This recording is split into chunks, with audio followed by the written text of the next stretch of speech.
Good morning, good morning. Hope you guys are having a great day. It is Tuesday, the week of the Super Bowl. We've got news coming out of the NFL. We're getting ready for the big game. The field has already been painted in Santa Clara. They've got the end zones done, the logos done. I know a lot of people are upset with the NFL with some of the things that are going on that they don't seem as, I guess you could say, pretty or proper as they used to be. But we're also getting ready for the Pro Bowl tonight. I know a lot of people aren't really big Pro Bowl fans, especially with the new format of the Pro Bowl and how it is. I can understand it. I'm not a big fan of the Pro Bowl and the way they do it either. I think they need to get rid of the flag football game and just keep it as competitions and leave it that way. But I understand I guess you could say, the dislike of the Pro Bowl. But again, we are in Super Bowl week. We have a great game this weekend between the New England Patriots and the Seattle Seahawks. Again, I did my picks video today. I have the Seahawks by 10 in a 23-13 or a 30-20 game. The only way I think that the Patriots have a chance in this game is if they force Sam Darnold to at least have 2 turnovers. That is how I feel. Sam Darnold has played mistake-free football this postseason, while on the other hand, Drake May has not. People want to forget about that. People want to forget that Drake May in the 3 games that he has played this year has not played good. In the first 2 games, he had 6 fumbles, lost 3 of them, and in the second game, he only threw for 86 yards. You are now going up against a very tough team. You're going up against a very tough run game. They have very good wide receivers and a very good defense. People don't want to say that. People don't want to think that. They think that the Patriot dynasty is back. They think that Drake May is the reincarnation of Tom Brady, but he's a second-year quarterback. This is the biggest stage in the NFL. The Super Bowl is the biggest stage, and everything that happens in the Super Bowl is a lot different than everything that happens during the regular season, during the playoffs. But people want to forget that. How you doing this morning, David? Good, thank you. What'd you think about War Chant's podcast? Him and I do that every Monday. Good morning, City Boy. War Chant and I do that every Monday. We do our podcast together, and then starting next week, we will do podcasts on Monday, Tuesday, and Thursday nights with NFL Buzz Talk. It's a group that we are forming together with 5 other guys, 5 other football fans, and we're going to have this huge panel of people talking about the off season. You've got the combine coming up at the end of this month. Then you have free agency in March, the new league year, and then we have the draft.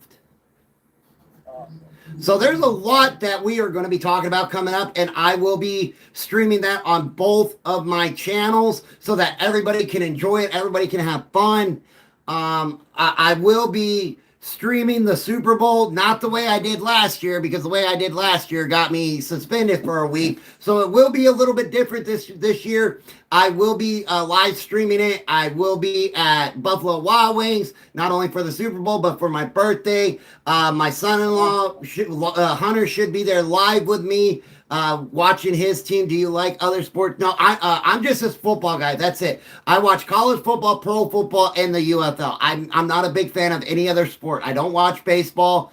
I don't watch basketball anymore because basketball has completely become unwatchable. I'm okay with hockey, but I miss the Gretzky days. But I just stick with football. It's something I have studied for close to or over 30 years. So that is what I do. How's it going this morning, Chris? I hope you're having a great day. How's it there in North Carolina with all that snow you guys got? Well, most of it's melted by now. Really? Yeah. Well, that's good news. I know you guys got what, like 3 or 6 inches? Where I live, we got 9. Nice. No, I don't watch boxing, and I used to be an MMA fan, but I'm not anymore. And even when I watched MMA, it wasn't religiously. It was just like, oh, there's a fight on. I'm going to watch it. What's going on, Javier? How you been, brother? Which team has male cheerleaders? I'm rooting for them. Well, neither team does in the Super Bowl. The only team that I know of in the NFL that has male cheerleaders is the Minnesota Vikings. Niners. On display. That's a question on my other channel. What's going on, cool dude? What's up, P. Brady? How's it going this morning, brother? So, you guys ready for the Super Bowl? Do you guys feel like I feel that this game really isn't being built up like Super Bowl past? And which is weird because it's Super Bowl 60, right? It's Super Bowl 60, and you don't have the fanfare or anything like we had during Super Bowl 50, and it's very weird. I don't understand the NFL's logic when it comes to Super Bowl 60. It is the diamond anniversary, and they did nothing for that. They didn't do any special logo like they did with 50. I get it. 50 is a milestone. It's the gold anniversary. It's the halfway point to a century. But 60 is the diamond anniversary, and they did absolutely nothing for it. What's going on, brother? How's it going? Cat VR, how you doing today? We got the logo. I'm glad they did change the logo from the original one that they had. Hey, the Broncos are doing good. They're making great moves. They did a move that I absolutely love in promoting Davis Webb as their offensive coordinator. Now we will have to wait and see. Will Sean Payton give over play duties or play calling duties? That is something we will have to wait and see happen. I know that Davis Webb and Bo Nix have a very good working relationship together on that team. I also know that Davis Webb has helped Bo Nix in year 2. So going into year 3 with him as his offensive coordinator, not just his quarterback coach, that is going to be something that should really help this offense. And again, it's like I was talking to War Chant last night. The Broncos need to look at the wide receiver room. I had said it at the beginning of the year. I am a diehard Broncos fan, as you can tell. I had said it at the beginning of the year that the weakest area on the Broncos offense was their wide receiver room.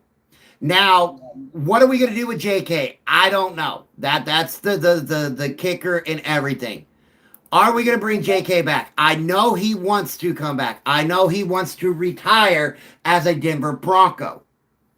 But he's going to have to come back on a team-friendly deal. Right now, as we sit, before the new cap hits, right? It hasn't hit yet. It won't hit till we get closer to March 11th.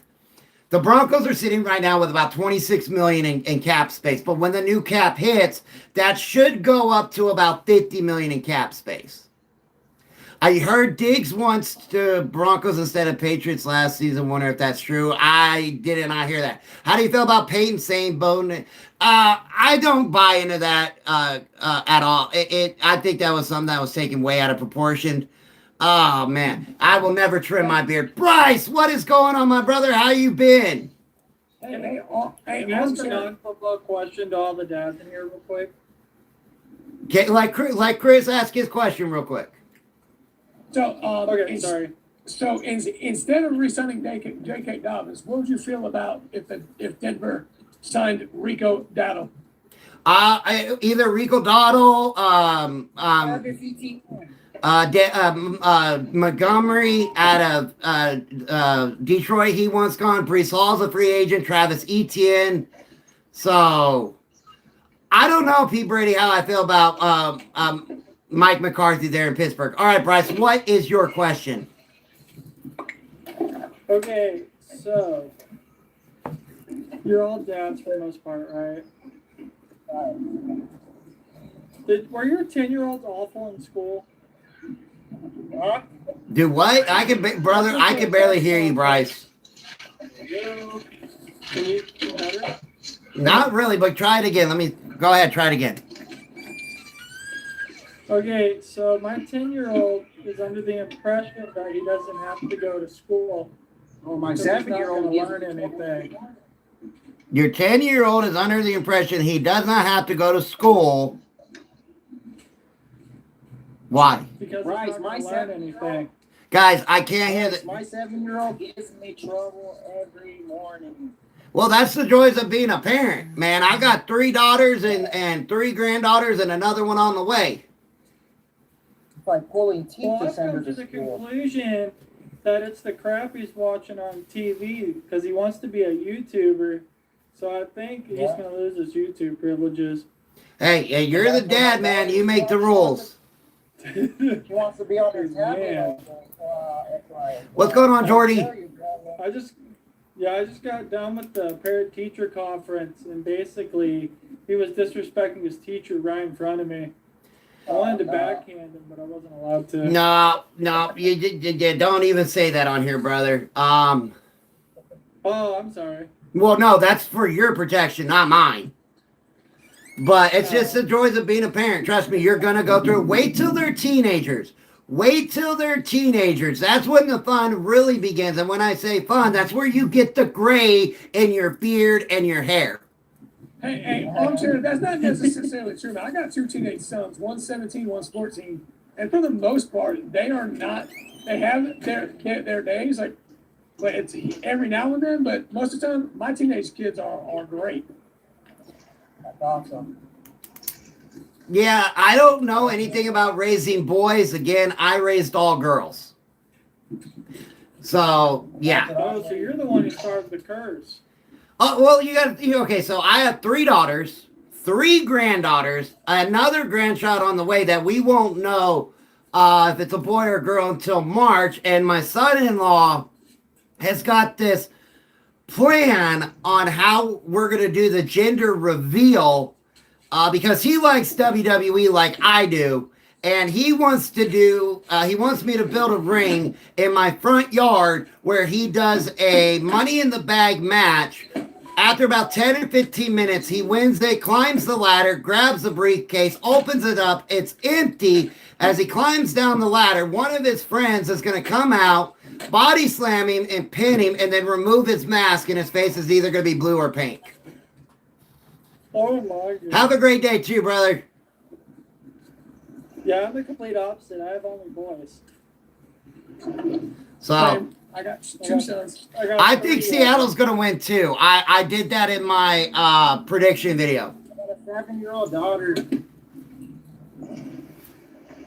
But anyway, sorry to take it away from football. Nah, Bryce, hey, we're here for you, man. Dad's together, man. What do you got news about, Jordy?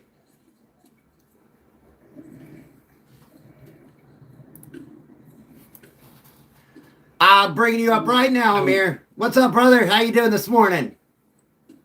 I'm good. How are you? I'm doing. Getting ready for the Pro. I'm going to try to watch some of the Pro Bowl unless it gets really boring. Just preparing for the Super Bowl this weekend. Nice. Yeah, I saw that Matt Nagy went to the Giants as an offensive coordinator. A lot of people think with Harbaugh, Nagy, Neighbors coming back, Scatteraboo coming back year 2 with Jackson Dart under Harbaugh's system, that the Giants could possibly push to win that division and try to push for a Super Bowl run in 2026. Now, I can agree a little bit on that about the Giants. But I still think it might be a little bit early for the Super Bowl talks for the Giants because they still got to work on some pieces on that defense and maybe a couple on offense. But you're going into year 2. You're going into year 2 with Jackson Dart, so we'll have to wait and see how that goes. But I like the Matt Nagy signing. I really do. Now, they did that because, of course, the Chiefs brought in Eric the Enemy again. But I do think that the Giants could possibly compete with the Philadelphia Eagles next year to win that division. Again, the Dallas Cowboys, you've got an offense. You got to see what they're going to do with Javonte Williams. There are talks that they want to re-sign him as running back. You've got George Pickens, who they're either thinking about franchise tagging and then signing, but they really haven't had any formal talks about it. And then you have the Philadelphia Eagles, whose armor is cracking with everything we saw this year. And then you've got the Washington Commanders with Jaden Daniels coming back off of multiple injuries this year. A very old team, you could say, because they were the oldest team at one point in the NFL this year. And then on top of that, they lost their offensive coordinator as well. So what's going on with the Commanders is going to be really interesting. So this could be prime time for the Giants to establish, I guess you could say, dominance in the NFC East division. And try to overthrow the Eagles, because again, we got to figure out what the Cowboys, number one, are going to do on defense. That should be a main focal point for the Cowboys this offseason, of course, besides re-signing Javonte Williams and not allowing George Pickens out the door. But they've got to focus on that defensive backfield. They have to focus on that defensive backfield if they want to be able to compete. Because again, they've got the pieces on the offensive side. You got Dak Prescott again. They wanted to re-sign Javonte Williams, George Pickens if he stays, CeeDee Lamb.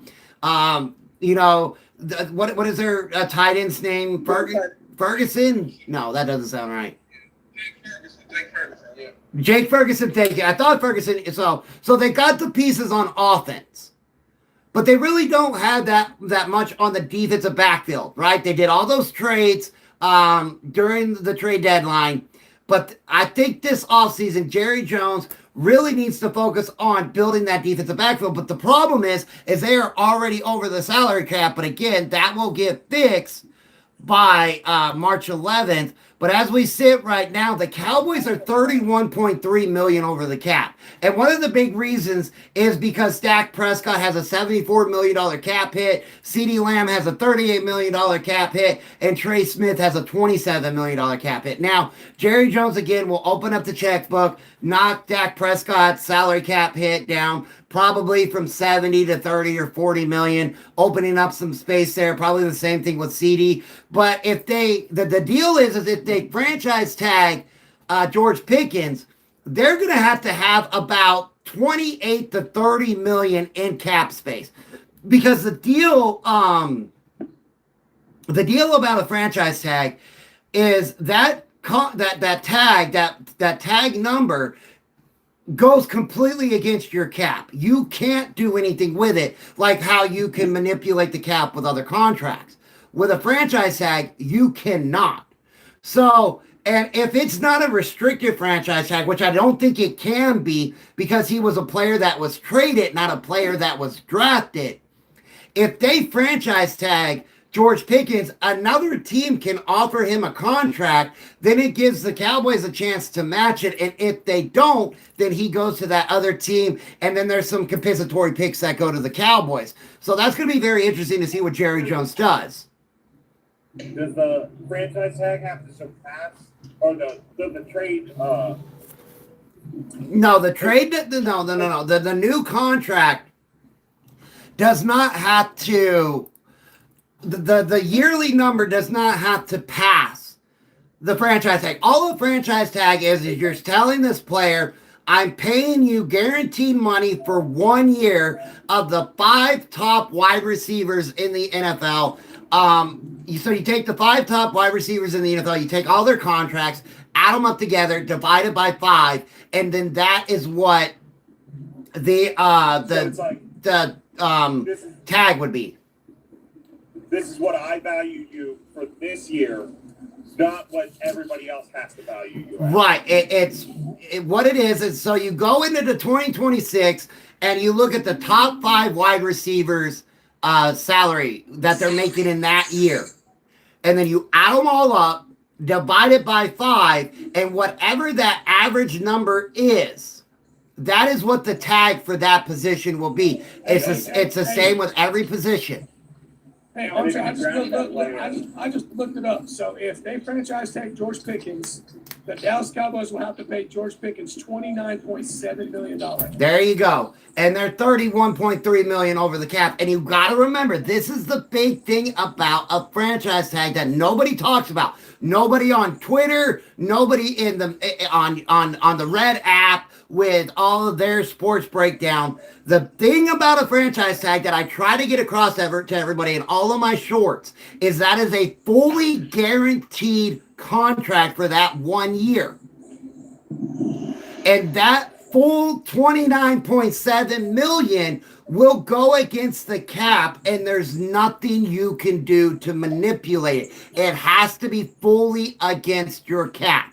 Because he's not a contracted player, he's a tagged player. We don't know if Davis Webb will get play calling yet. Sean Payton has not said. We're all still waiting for that information. So if you're looking at 29.7 million, right? So they tag him at 29.7. And again, they have got to do this before the league year starts, before March 11th. So if they were to do that, that would put the Dallas Cowboys 61 million over the cap right now.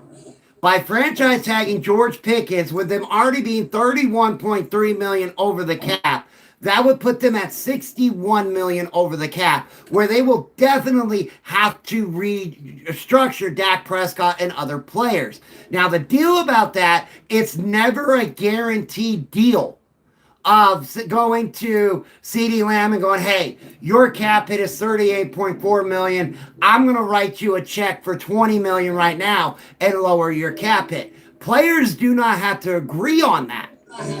They can say no.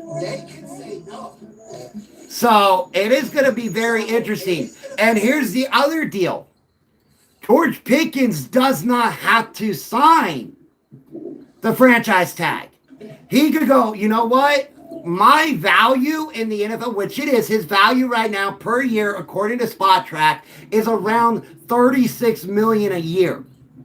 That's what their projected yearly contract is going to be for George Pickens next year, is around 36 million. So he could look at Jerry Jones and go, no, I'm not signing this franchise tag. He is an unrestricted free agent. He does not have to sign it. Hey, so I was looking this up. So if they franchise tag him, he either has to sign the franchise tag to play, or he has to sit out that year, and he misses out, and then he goes crazy next year, and becomes and then he becomes a restricted free agent for the Dallas Cowboys again next year. That's how it works. But if the Dallas Cowboys place instead of franchise tag, if they put the transition tag on him instead of that, that means he can go look for a contract elsewhere. And say the 49ers offer him $30 million per year, the Dallas Cowboys have 1 week to match that. Right, and if they don't, and he with that restricted tag, and he goes to the 49ers, the Dallas Cowboys will get compensatory picks because of it. Yes. Now with the other franchise tag, anybody can give him an offer. The deal about him not having to sign it and waiting out, I don't think is true. Because he was not drafted by the Dallas Cowboys. He was traded for. I'll have to dig into that more, but I don't believe that whole him having to sit out is true. Because he was not a drafted player by the Cowboys. So also, if they franchise tag him instead of transition player tag him, if they franchise tag him, and say the Cardinals sign him or want to sign him, they have to give the Dallas Cowboys 2 first-round picks. Correct. That's only if the Cowboys do not match the offer. Because, again, even with that period, it gives the Cowboys a week to come up with an offer that has to match or be greater than the offer that the Cardinals or whoever would offer him. Now, here's the deal, though. This is where it gets really tricky with the franchise tags. Players do not have to sign it. They don't. Yes, I do believe if you were drafted by the team and you don't sign it, you got to sit out. But since he was traded, I believe, if I'm correct, that kind of moves things around because he wasn't drafted by the Cowboys. Well, so if somebody wanted to pay him $36 million, they'd have to pay $36 million and 2 first-round picks for him? That's only if the Cowboys try to put the tag on him.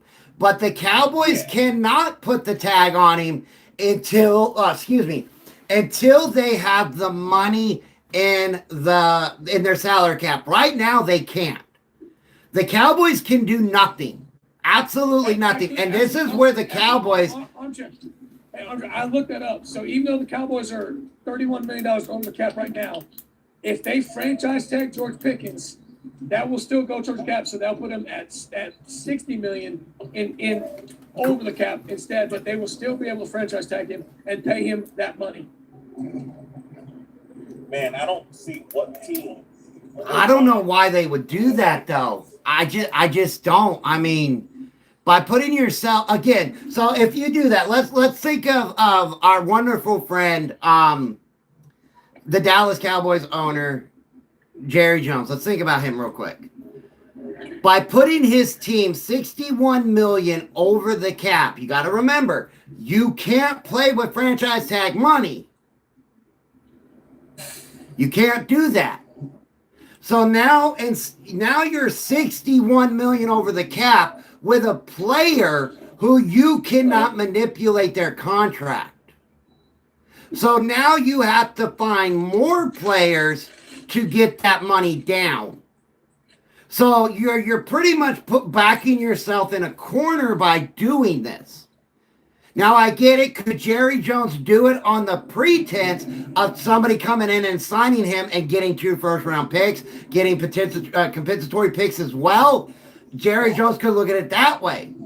But if that were to backfire on him, now he puts himself in a bind, because if you're over the salary cap when the new league year starts, that could cost Jerry Jones, I believe it is a penalty up to $3 million, and they can lose draft picks. And if they continue to stay over the cap, that draft pick can move all the way up to, I think, a number 2. So that is something. And what is really shocking is Jerry Jones has not even got with his agent to discuss a contract. The only person that I've read that Jerry Jones isn't talked to their agent, that is Javonte Williams, their running back. Well, ARMCHAIR, that's not shocking because of what happened with Micah Parsons. They had the same agent. Yeah, Micah Parsons and George Pickens had the same agent. Yep. And Jerry Jones, still, like I said, I don't think Pickens is coming back to the Cowboys. All signs point he's not coming back. He knows his market value. So this is the problem in the NFL. Like, I'm not saying George Pickens isn't a good wide receiver, but if George Pickens, Jamar Chase, and Justin Jefferson were all on, I'm trying. If George Pickens, Jefferson, and Chase were all on the market right now, they would go after Chase and Jefferson before they went. Pickens would be a 3rd or 4th option for most teams. Right. But with George Pickens being the number 1 wide receiver in free agency right now, he's going to get that CeeDee Lamb, Jamar Chase, Jefferson money right now, because he's the best option teams have. Yeah, because with Justin Jefferson, you got to trade for A.J. Brown. You got to trade for Waddle. You got to trade for. So I'm trying to bring you guys up. It's being very stubborn right now, and I don't know why. How you doing this morning, ARMCHAIR? I'm doing pretty good. Trying to figure out what these teams are going to do. But I agree with you, Chris, man. This is the Cowboys have backed themselves in a kind of a tight corner.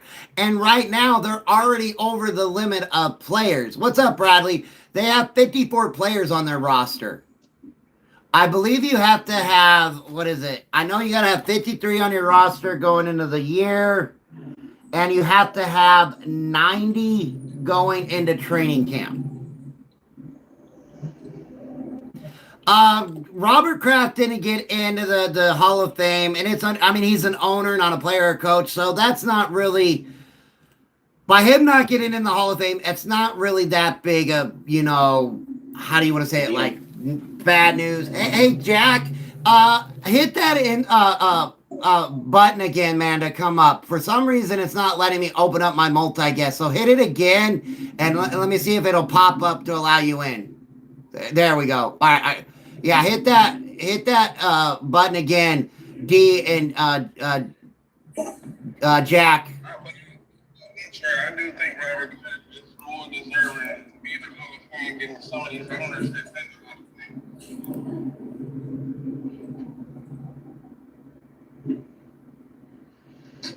Hey, Sierra, I can barely hear you, bud.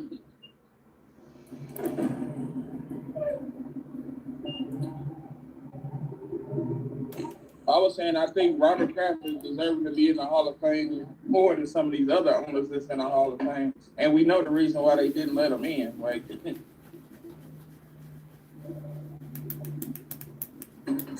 Suplex City, we know you're a Patriots fan. We know.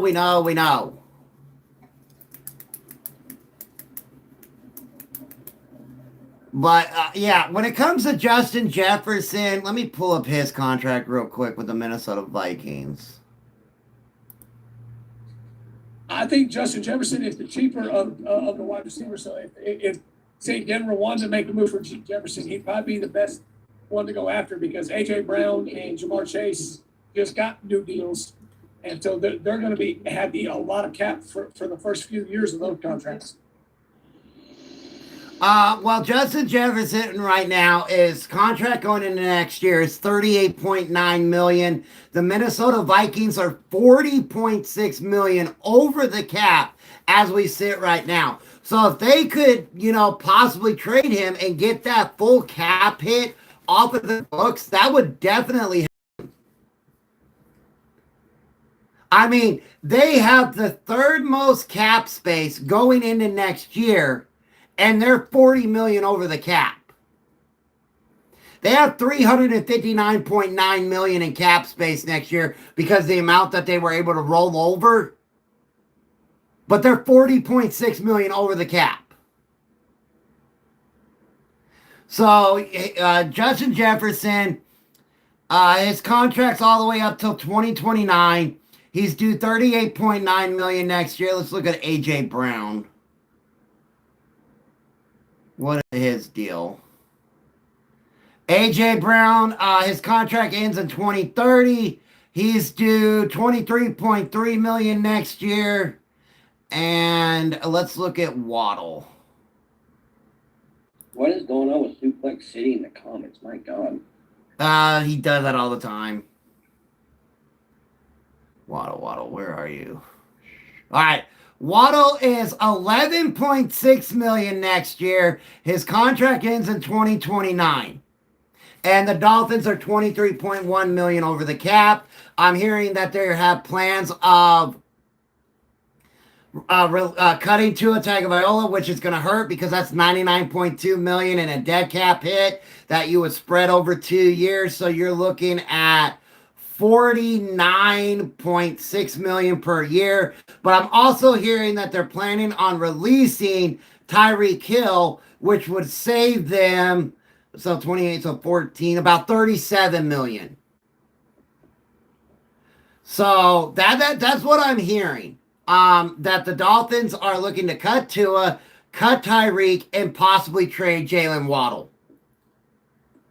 I think the Dolphins are in a rebuild. I agree 100%. I agree 100%. I saw somewhere where they got everyone on the block. Like they're looking to move Minka Fitzpatrick again. They're looking to move Waddle. Like they're retooling that whole team, man. Well, with Tyreek, you're not going to get anything in trade compensation because of the injury. So you just release him and save money. Tyreek Hill's got a $51.1 million cap hit. But again, his dead cap is 28.1. Spread that out over 2 years. Or 28.2, I'm sorry. You spread that over 2 years. That's 14.1. So you take the 14.1 and subtract that from the 51.1, which gives you $37 million in cap space. By doing that move right there, that would put the Dolphins in the $14 million plus range of their salary cap. And if they're able to trade Waddle, that would take another $11.6 million off of their cap. which would give them that kind of money. And again, Waddle with that cap hit being 28, he's a free agent in 2029. He's only got a dead cap hit of 39.8. I think you could get a second rounder for him. I really do. I think that's what they could do there. And again, the big problem they're going to have is they want to release Tua, but they got to make the money to do it. Because that is a $99.2 million cap hit, which is $49.6 million per year for 2 years. So they can restructure his contract, and then the owner can do kind of like you said you're going to do. Like they'll probably say, hey, you know what? We restructured your deal. Your cap hit is now 70, and I'm going to write you a check for 30. That way we only eat $40 million. You know what I'm saying? No, I'm talking about his dead cap hit, not his actual salary cap. So his cap hit is only 56.2. And you've got him, if you're going to release him, you've got to make him a June 1st designation. So it doesn't cost you more money in his bonuses. Because not only does he have 56.2 million against the cap, he also has 55 million in cash bonuses coming up next year. So if you post him June 1st, that kind of wipes out that cash total where you don't got to pay it, but it does nothing to the dead cap. Sam going to throw for 400 yards, 3 touchdowns, and MVP to shut trade Tua for Murray straight up. Fresh starts for both could be a win-win. Yeah, you're right. You could do that or try to do that. Try to trade Tua to the Cardinals for Kyler Murray. But I'm hearing that if Aaron Rodgers doesn't come back to Pittsburgh, that Pittsburgh might be in looks at either trading or signing Kyler Murray. So I don't know how true this is, but the Raiders, like we've seen it before, the Raiders are trying to pursue Lamar, so they're trying to put a package together for Lamar. But I also saw that if they can't get Lamar, that they could definitely get Kyler Murray to come to Vegas for at least 1 year. Oh yeah, and see that I read that I don't know. I think I told you about that article with PFT about Lamar. That lets me kind of know that the Raiders are not sold on Mariota. Or not Mariota, but Mendoza. So and I've been saying that from the beginning. Like when that report broke that they were putting a package together for Lamar Jackson, or they might get Kyler Murray. It means that they're either going to let Mendoza sit, or they're not sold on Mendoza. So they're not going to go quarterback number one. I agree, man. I'm sorry, Campbell. I got their names mixed up, but there's not a single quarterback in the draft first round worthy. Jeff, a lot of people think that. Now, again, we're going to have our good buddy, our good friend, Mel Kiper Jr. coming out saying that, Mendoza and Ty Simpson are the greatest quarterbacks ever to grace the presence of college football, because that's what Mel Kiper Jr. is paid to do. But, when you have players come out saying that, Mendoza's not ready, Simpson's not ready, and I know neither one are ready. I mean, if I look at the Raiders, and I was talking with Warchan about this last night,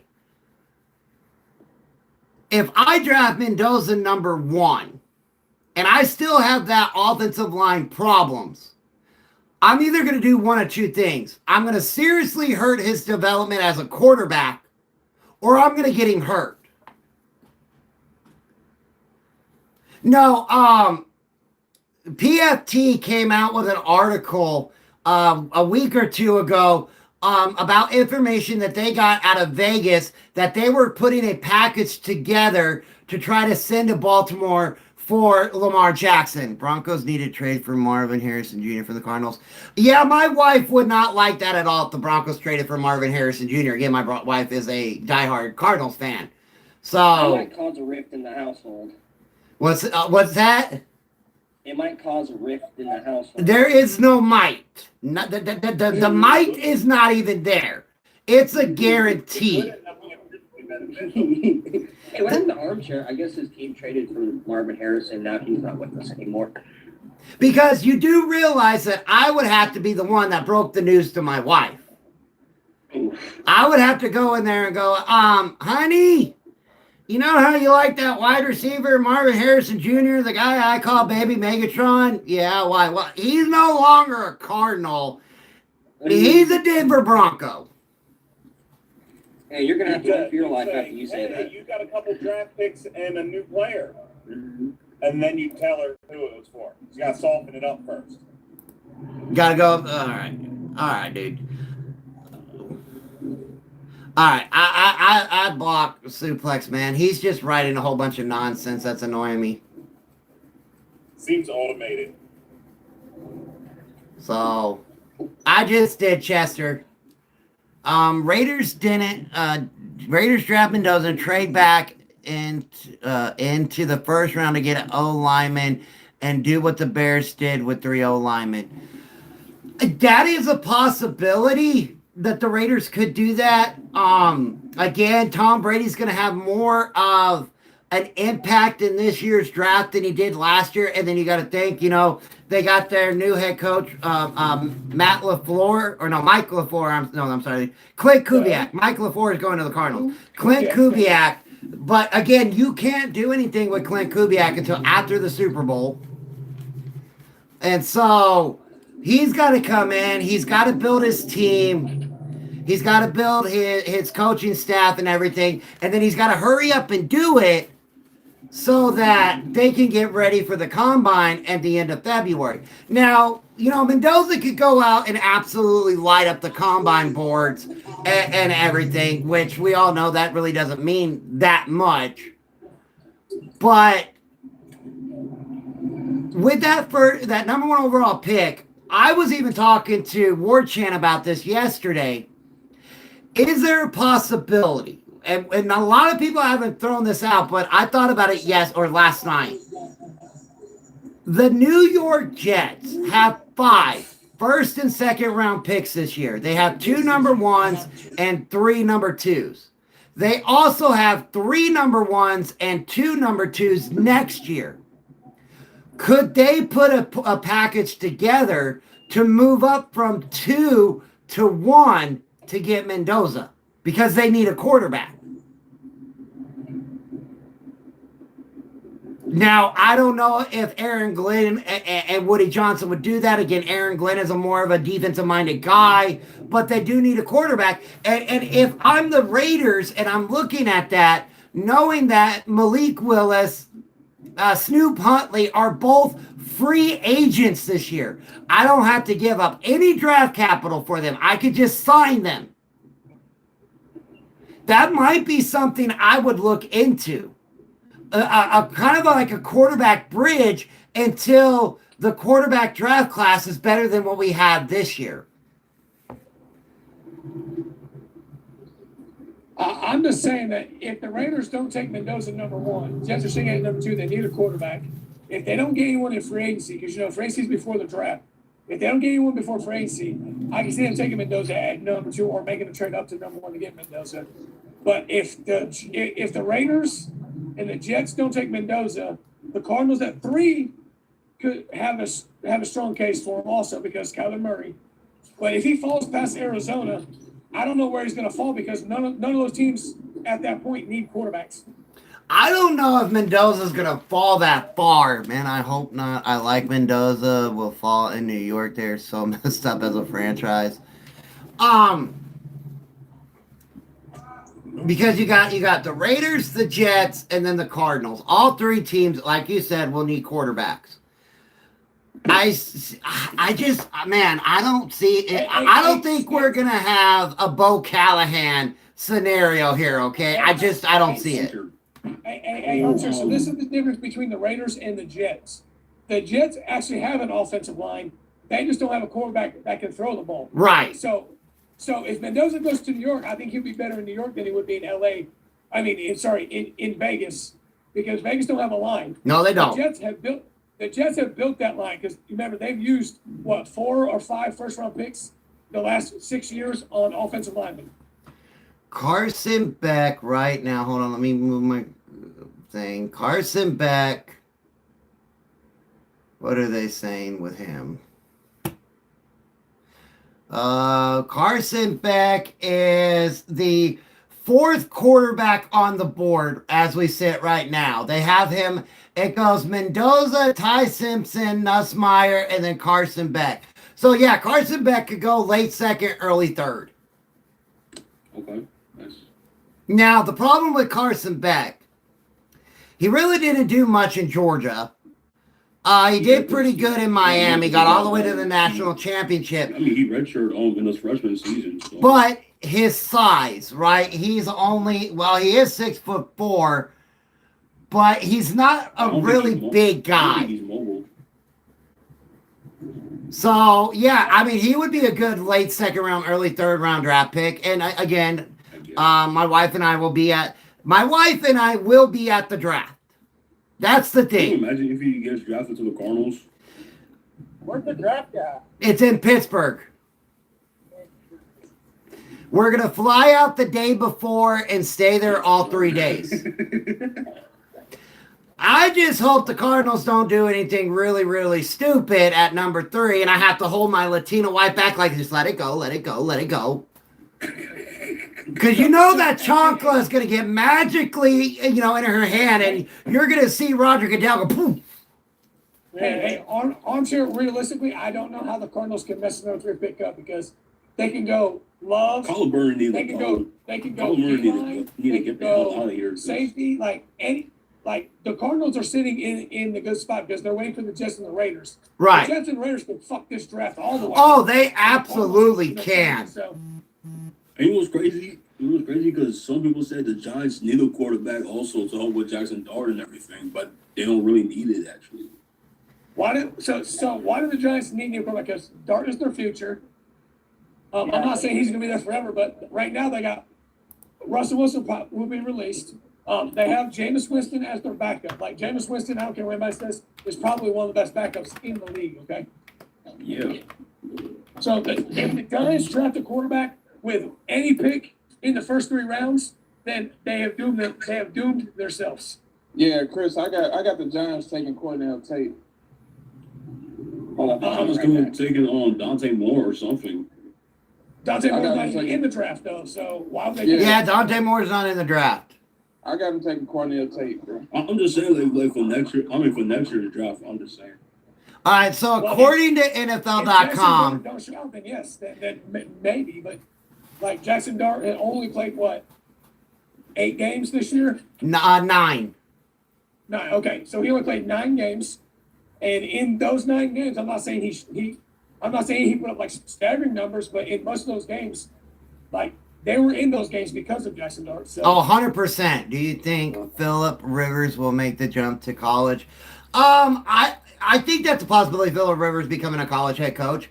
So right now, according to NFL.com, they say the Cardinals need a quarterback, offensive line, edge, safety, and defensive lineman.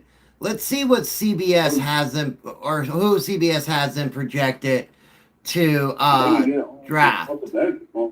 So if the Cardinals are smart, they would take an Arvell Reese or a Reuben Bain with that number 3 pick. Oh, Reuben Bain would be excellent. Reuben Bain, I forgot about him.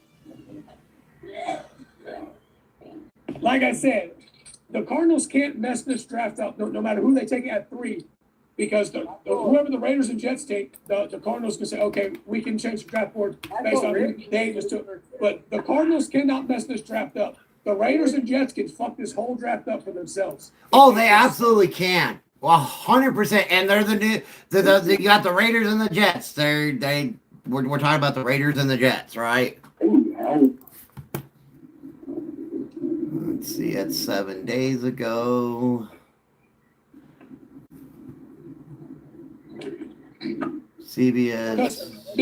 Because unless the Raiders take, if the Raiders go Arvell Reese and the Jets take Reuben Bain at number 2, then the Cardinals say, okay, do we take Mendoza? Do we take Caleb Downs? Or do we go somewhere else right there? You know what I'm saying? Because there's a lot of choices for them. But if Arvell Reese and Bain go 1 and 2, then the rest of the draft can just be thrown off, because Bain and Reese are the 2 best pass rushers in this draft, and everybody needs a pass rusher. All right, according to CBS, they have the Raiders, of course, taking Mendoza, the Jets taking Reese, And the Cardinals taking Francis Maui Goa, Miami. He's out of Miami. The right tackle out of Miami. Yeah. Yeah. That big, that Hawaiian guy, that big. Yeah. And they had the Titans taking Reuben Bain. Samoan or whatever he is. He's good. He's good. Which is fine, but because we know, like, so if that's the case and that really does happen, then all those teams just got good players. But like I said, man, like. And you got to remember, the Jets have 2 first-round draft picks, so they technically don't need to take a quarterback with the number 2 overall pick. They can wait until later in the draft and see if somebody wants to trade for it, and then take a quarterback in the 2nd round or take a quarterback there. And that's what I'm saying with the Jets. Like, Blake, what's going on, man? I'm trying to bring you up, but it's not letting me. Oh, I had neck surgery. I had to have 4 discs fused. Hopefully by next month I'll be out of this thing. So let's see who they project the Jets to take with their other pick. Wait, what about next year's draft, though? So they have the Rams taking Ty Simpson. Okay. At 13. And then they have the Jets taking Caleb Lomu out of Utah. Lomu, Lomu. yes, he's the other tackle. So they have them taking a defensive player and then an offensive tackle in the 1st round. So with Ty Simpson possibly coming off the board, that leaves Nussmeier or Beck. And I don't think anybody else would be taking either one. And I'm not going to lie to you, the Jets could still hit Nussmeier in the 2nd round.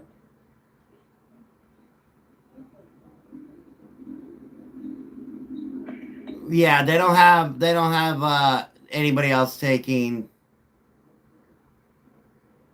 a quarterback. They have the Broncos taking Denzel Boston, wide receiver, Washington. Which wouldn't be a bad thing because I think he's like 6'4". Let's see here. Let me pull up his stats real quick. I've got multiple pages up with dealing with the draft. Let's see here. Where is he? Denzel. I don't want to draft the right receiver in the 1st round. He's 6'4", has a 4.5 40, 4-year player. Or no, I'm sorry, he's a ranked number 4. Let me pull him up. I'd rather bring in another pitcher. As long as he catches with his hands, I'm happy. I agree with that one. All right, so they rate him as a 87.5. Here we go. Let's look at his hand skills. So, like I said, depending on what happens in free agency, 83%. Like if there's a linebacker that the Broncos love in free agency, then yes, you can go Boston in the 1st round. But if there's no linebackers that fit what we need, then I think we should go linebacker, either Anthony Hill or what's his name, Jacob Rodriguez from Texas Tech. Okay. Yes, he's not Red Raider. Where from? Yeah, Texas Tech. Yeah. Depending on who they are, I've got a lot of them.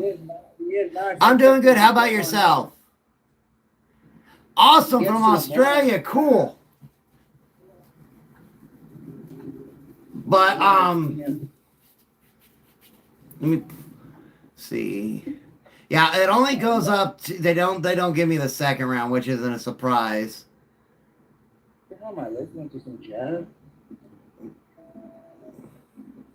Yeah, that's okay. So, according to my draft board, Denzel Boston out of Washington, his hands are rated at 83, short receiving skills 86, intermediate routes 89, deep threat 77, block or 87. I'm sorry, blocking 71. Now that's a problem because we know Sean Payton and his screens. And that goes back to the Pat Bryant pick this year. That's the only reason why we selected him in the third round is because Pat Bryant can block. Yep. And Cortland Sutton can block also. Like, I'm not saying he's a little underrated, but Cortland Sutton can block too. But Troy Franklin is too little to be blocking. Oh, 100%. And I think Troy Franklin needs to focus more on catching the ball. Have a good day yourself, brother. So I'm just saying, man, like, I watched a lot of Troy Franklin highlights, and I know he was his Oregon teammate with Bo Nix. But if you look at him at Oregon, most of his catches with Bo Nix were wide open throws because that Oregon offense was just crazy. And in the NFL, some of the catches that he makes are impressive, but he drops a lot of easy passes. And that's the problem I have. That is the problem I have with Troy Franklin. And that's why I would not mind the Denver Broncos sending like a 4th or 5th round draft pick to the Buccaneers for Bo Nix's adopted brother. Hey, so I'm just saying, man, because Mike Evans is going to be a free agent. Goodwin isn't the same player he was. Hold on, let me pull. Buka is a Murray star at Tampa Bay. And Tez Johnson in place when all those guys were down, except for Buka. And when they lost the other guy too, what's his name? McMillan or whatever his name is? No, Tator McMillan plays for the Panthers. No, I'm talking about the guy who plays for the Jets. I think his nickname's McMillan too. The one that hurt his neck last season. On McMillan. Yes, the other guy. So when he was down, Tez Johnson was the number 2 wide receiver in the offense, and he showed out. So he showed his reasons for being there. So Tez Johnson has earned a spot on that Bucs team. He ain't gonna get cut, and they'd be kind of silly to trade him. I don't see him trading him. That's why I said I wish they would. I didn't say they would. Because Emeka Egbuka and Tez Johnson are going to be the future of that Tampa Bay team. I'm trying to pull up all of the free agents and what they could cost. Need to get rid of that bum quarterback Baker Mayfield. Baker was playing injured, man. That's why Tampa Bay fell off so hard. I mean, yeah, that's fair. But he ain't like. What about Bucky Irving? Bucky Irving was hurt half the season.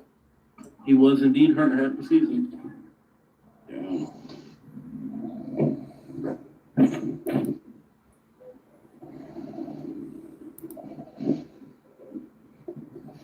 Let me pull up what they're saying. So Mike Evans' market value is $13.3 million for next year in free agency. That's what Spot Track is saying. Hey, I'm going to call it right now, Armchair. Mike Evans is going to be a New York Giant to pair with Neighbors next year. That would be a great move. Neighbors for Wan'Dale Robinson? I don't know. I think the Giants already got some good stars on their receiver core. They got Malik Neighbors, Wan'Dale Robinson, and Mike Evans all together. I don't know. But when do y'all see Neighbors coming back, though? Neighbors will be back next year. Hey, and I'm not going to lie to you. Like, we know they got Harbaugh now. And I'm not saying that it can happen, and I'm not saying Baltimore move off this guy. But I could see the Giants trading a 2nd or 3rd round pick to get Zay Flowers in New York also. Because Harbaugh loves Zay Flowers. He's already said. That's why he drafted him. He loves his passion. He loves everything about that kid. So I would not be surprised if Harbaugh was on the phone trying to get Flowers to New York right now. I ain't gonna lie. The Giants got one of the best tight ends. And that's Jameson Winston. All right, here we go. So Mike Evans, Mike Evans, a market value 13.3. Deebo Samuels 13.3. Christian Kirk 5.3. Jawan Jennings 22.6. Rashid Shaheed, 14.1. That all depends on if the Seahawks bring him back or not. I see them bringing him back if they win the Super Bowl. Hey, Shaheed is going to follow Clint Kubiak to Vegas. You know what? I would not doubt that at all. I mean, yeah, that's fair. Let's see here. Wandale Robinson is 17.6. I saw I'm not gonna something lie, I see earlier him and it said leaving 5 the players that could Giants. follow Kubiak to Vegas. And Shaheed and that defensive end they got, what's his name?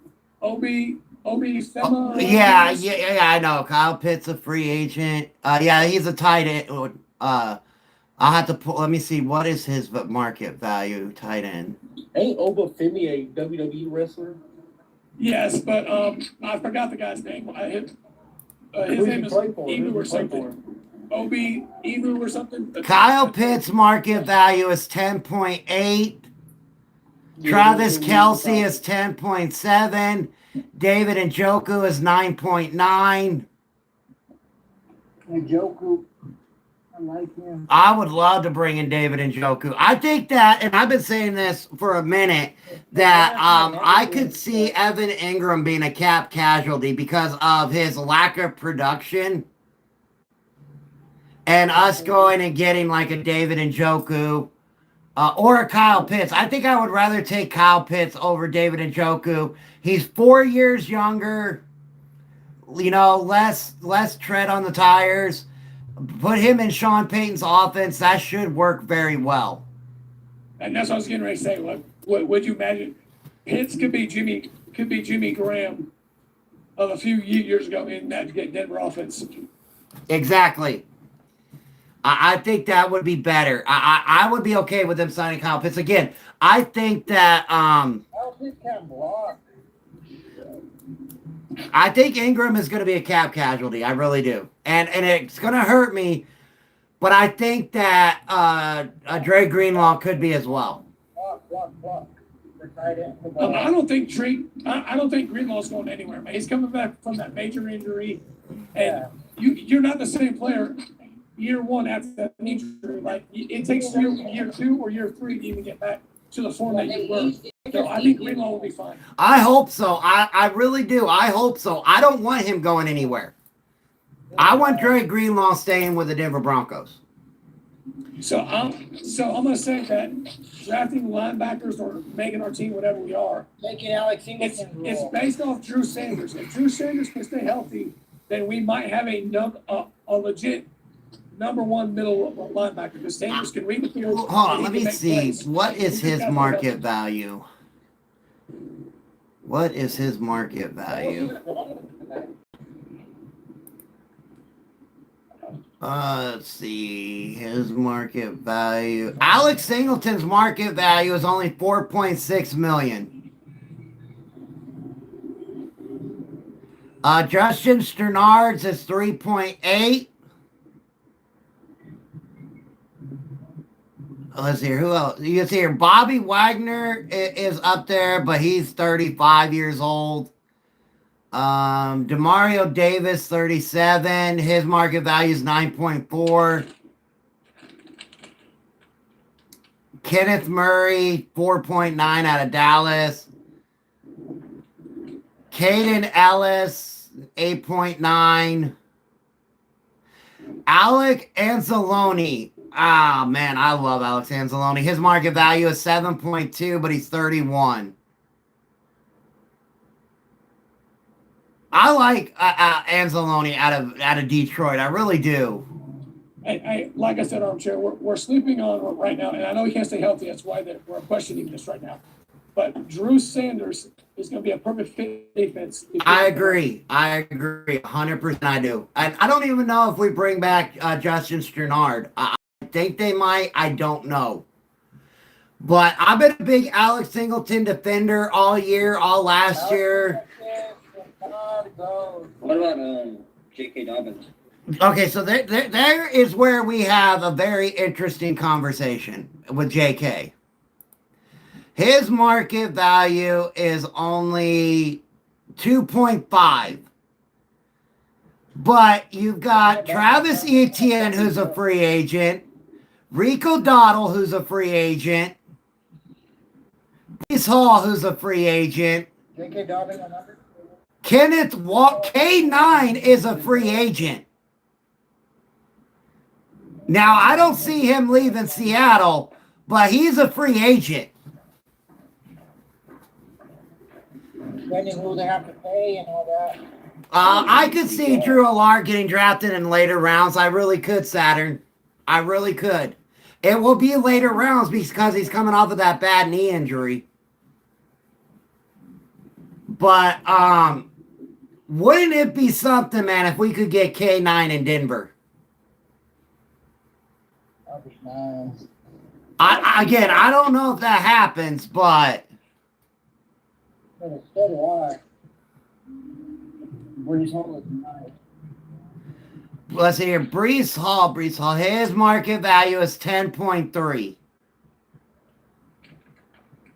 What was Brees Hall? What was his draft pick? What was his draft pick? Oh, I have no idea. That was, where is he? That was 3 years ago. He's 24.7 with a projected market value of 10.3 per year.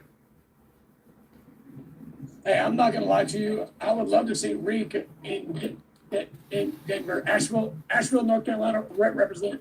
Oh, I would love for Brees Hall to be in Denver. I do. I don't think the Jags will let you hope Jaguars let Etienne go. Really? I mean, he's a 4-year player, market value of 6.8. That's kind of big to allow him to go. I don't know about that one.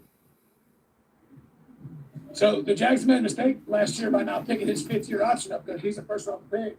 They didn't pick his 5th-year option up. That's why he's going for agency this year. Yeah, they did a big no-no with that one. Kenneth Gainwell is a free agent out of Pittsburgh. Wow, somebody's got a lot of background noise. David. Let's see here. Who else?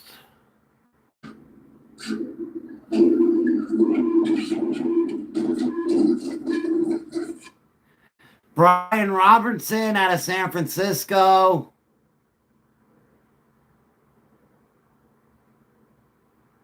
DJ Dallas out of Jacksonville.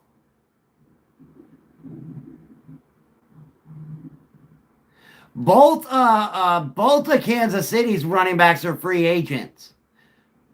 Pierce and Hunt. That's why I think that they're going to push hard to go get Brees Hall in free agency. Why is Chicago looking at 18? Don't they got Montgomery and Swift?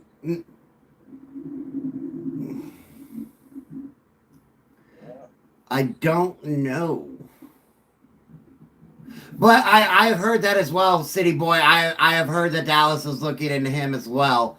I think Javonte Williams will get re-signed by Dallas. Now, will he get his market value of 7.3? I don't know. Possibly, but I don't know he will. He might get maybe 5 or 6 a year. I mean, he went in on a 1-year, $3 million deal. And again, with Dallas's cap problems at 31 over, and if they franchise tag Pickens, that put them 61 over. That's a lot of money Dallas is going to have to focus on. Jerry Jones is going to have to open up that oil money wallet of his. He's going to have to prove that the Cowboys are the wealthiest franchise. Or I should say the most valued franchise. Because they've got a lot they've got to work on. And I think this year's free agency is going to be way more entertaining than last year's. I mean, last year's was fun, don't get me wrong, except on the day that free agency opened and Twitter went down. That kind of sucked. But I think this year's free agency could be a blast. I really do. I think there's going to be multiple moves, shocking moves, and stuff like that. I still remember you going live when the trade deadline was happening for the NFL, and we were waiting for the Broncos to make a move. I do that all the time, my brother, and I was so mad. I thought they were going to make a move. I really do. Or I really did. I thought the Broncos were going to go get a wide receiver because, again, I've been saying it all year, and I'm going to stand firm. Their wide receiver room was horrible. Their right side of the offensive line was horrible. I could be a diehard fan and still criticize my team.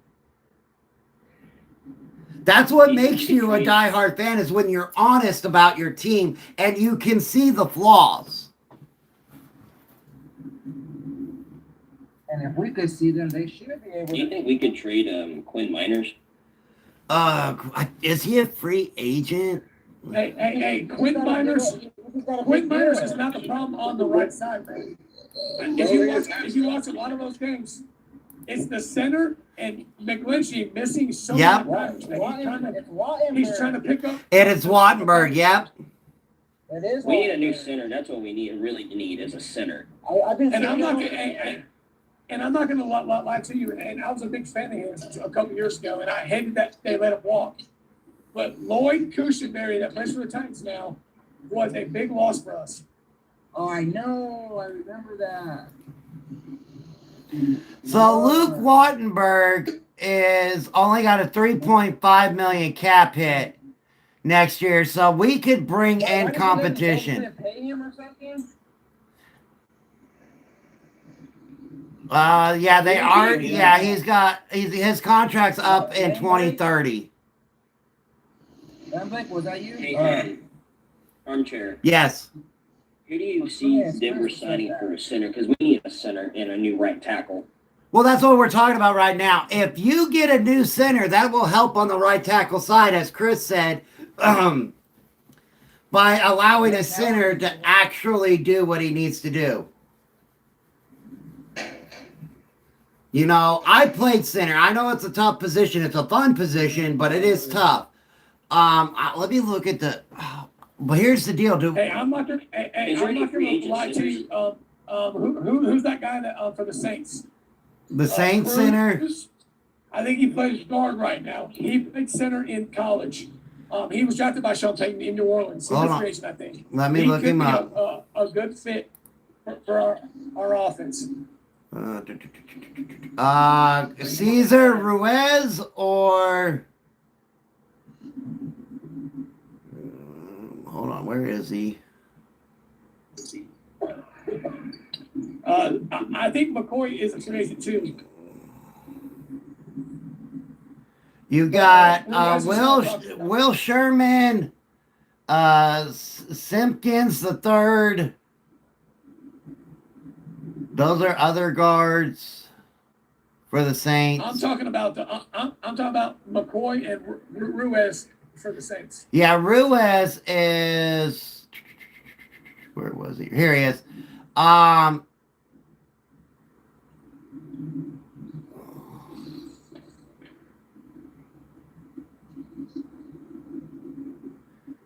He's under contract till 2028 with a $14.1 million cap hit. So if you wanted him, we would have to trade. Which we could probably get him for like a third round pick at this point. Possibly. I mean, but that all depends on what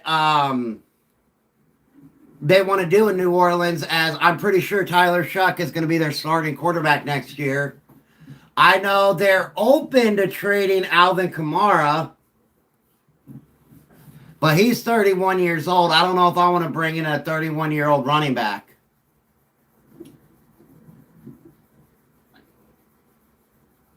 That's the deal with me. He's a 31-year-old running back, and we all know what happens when a running back hits 30.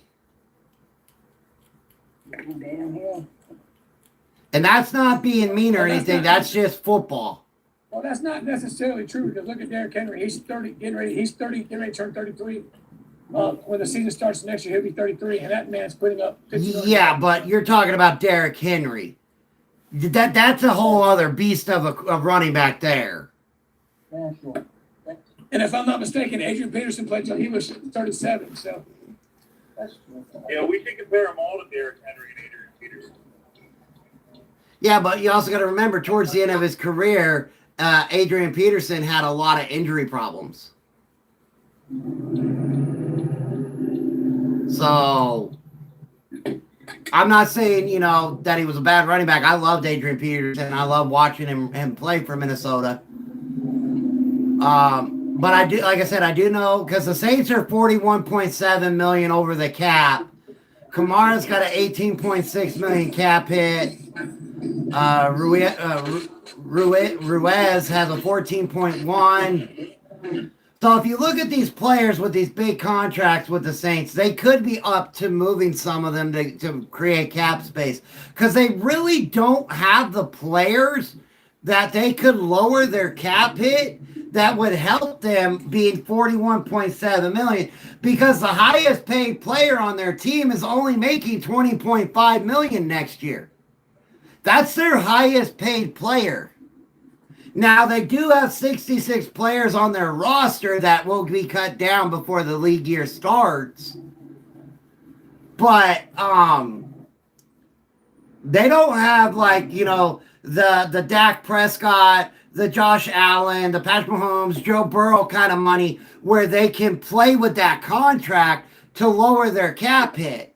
The Saints don't have that this year. They got a $90.5 million dead cap hit against their salary cap this year. $90.5 million in dead cap money. And they're $41.7 million over the cap.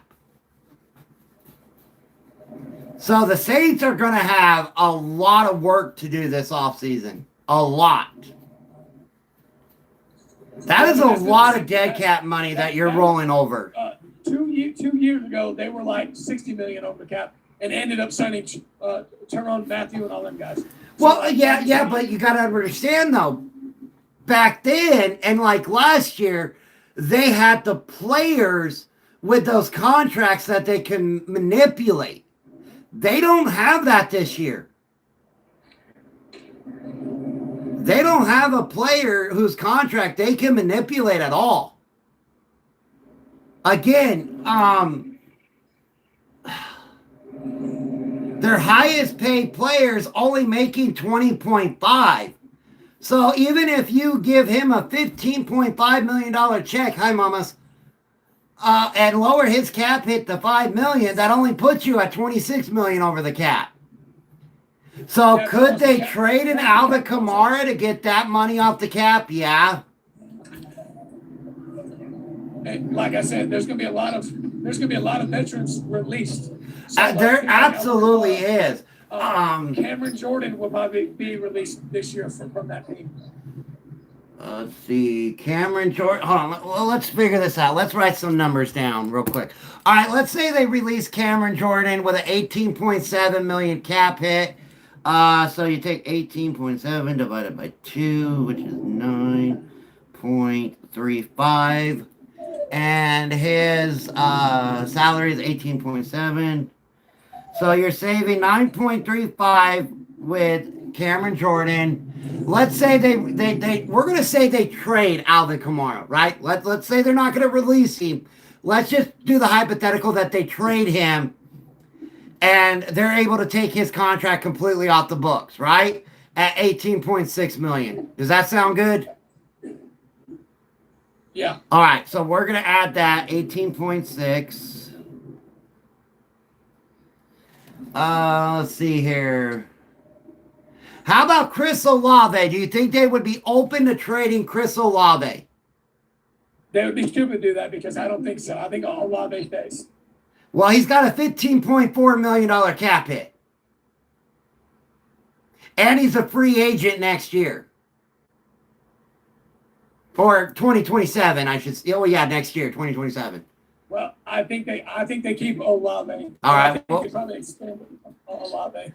All right, Demario Davis. I think he's gone, and his $14.3 million cap hit is off. All right, so let's see how much we have here now.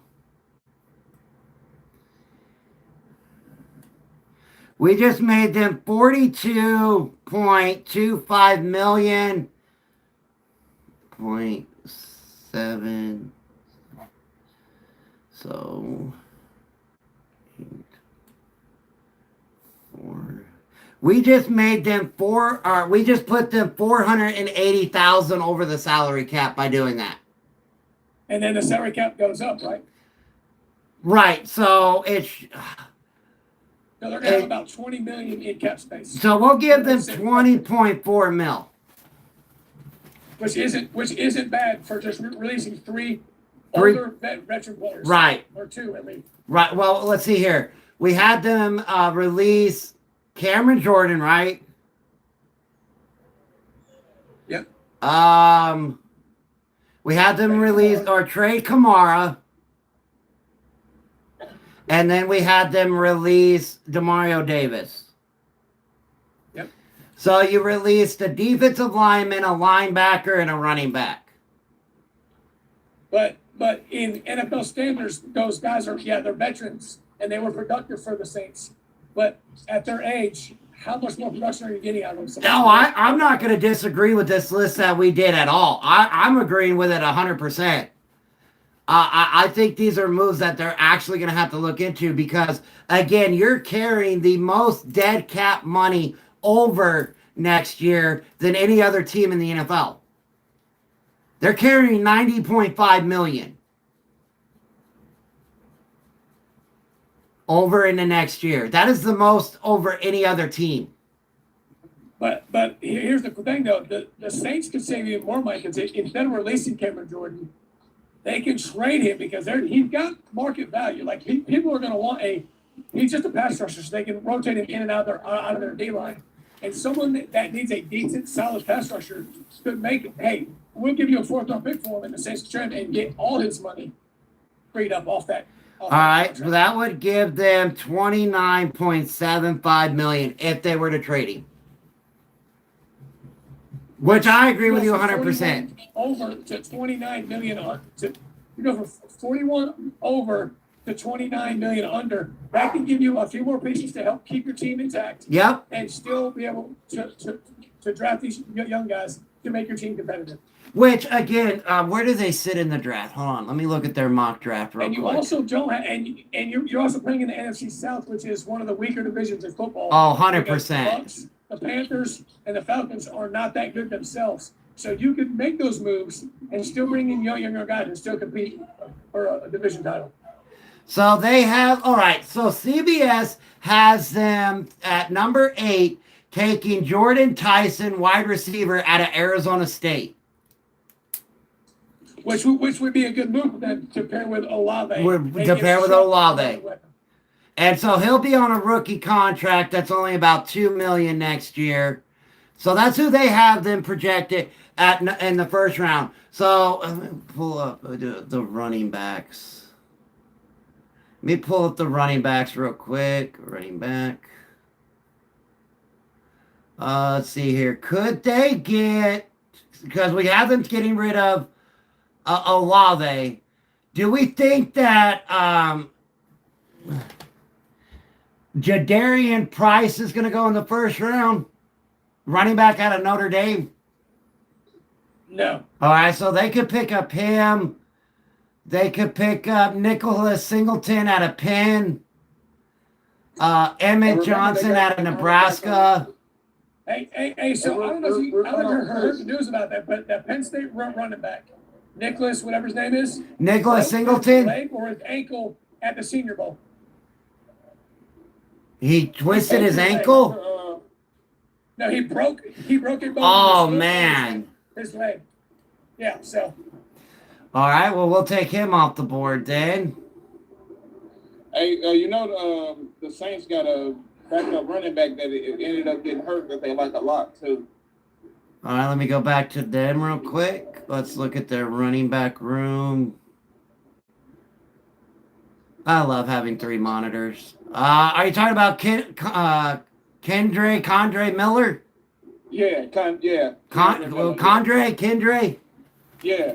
Hey, he's a Yeah, young they- guy, and he's on. So we don't got to go running back then. All right, we'll stick with that. They like him a lot. Hey, but I'm just saying, if the Saints make those moves that we think they're gonna make, right? And they save 29 million, and I'm not saying that it's a big splash, but they could go after a David Montgomery or a Javonte Williams or a Rico Dowdle to help that young man develop. Yeah, because I think Dottle was only what 4.6 or 6.4 million market value. But we've got to bring in players for Jordan and Davis. So we got to bring in a linebacker and a defensive lineman. Yeah, I mean, we could go so draft for that. But if they take Tyson in the first round, that fixes their offense, right? And if they get say they get Dowdle or whoever at running back, okay, and then they get Tyson at wide receiver, so that helps the offense.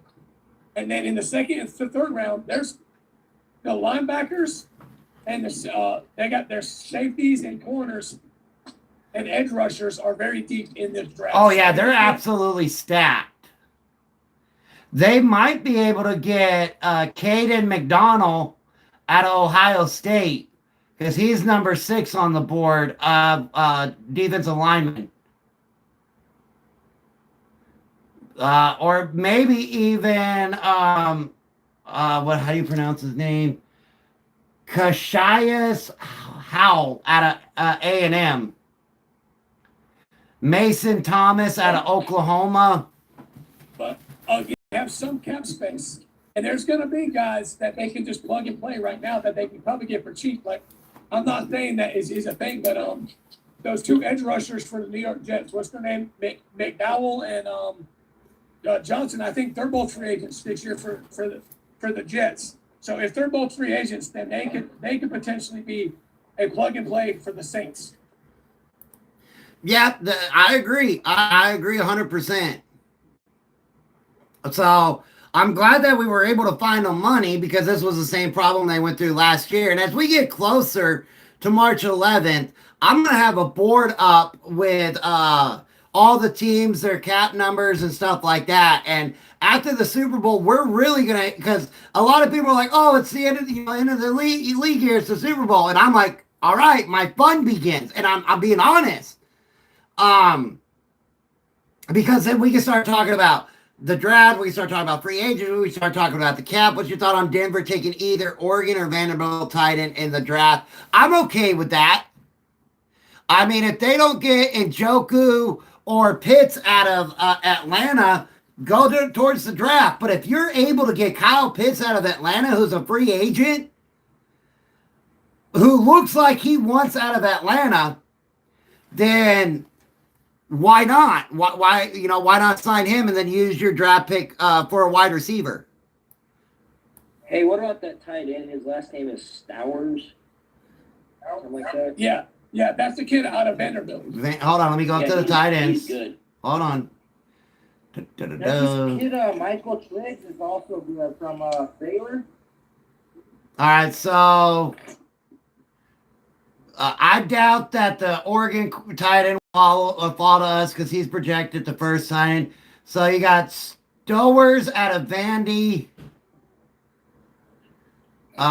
You've got Claire at Ohio State. Endries out of Texas. Who were you guys saying? Stowers, I think he plays for Vanderbilt. Yeah, Vandy, he's number 3. He's the number 3 tight end on the board. Yeah, because it's the Oregon tight end, the kid out of Ohio State, and then Stowers. Yeah, Shadiq, Claire, and Stowers.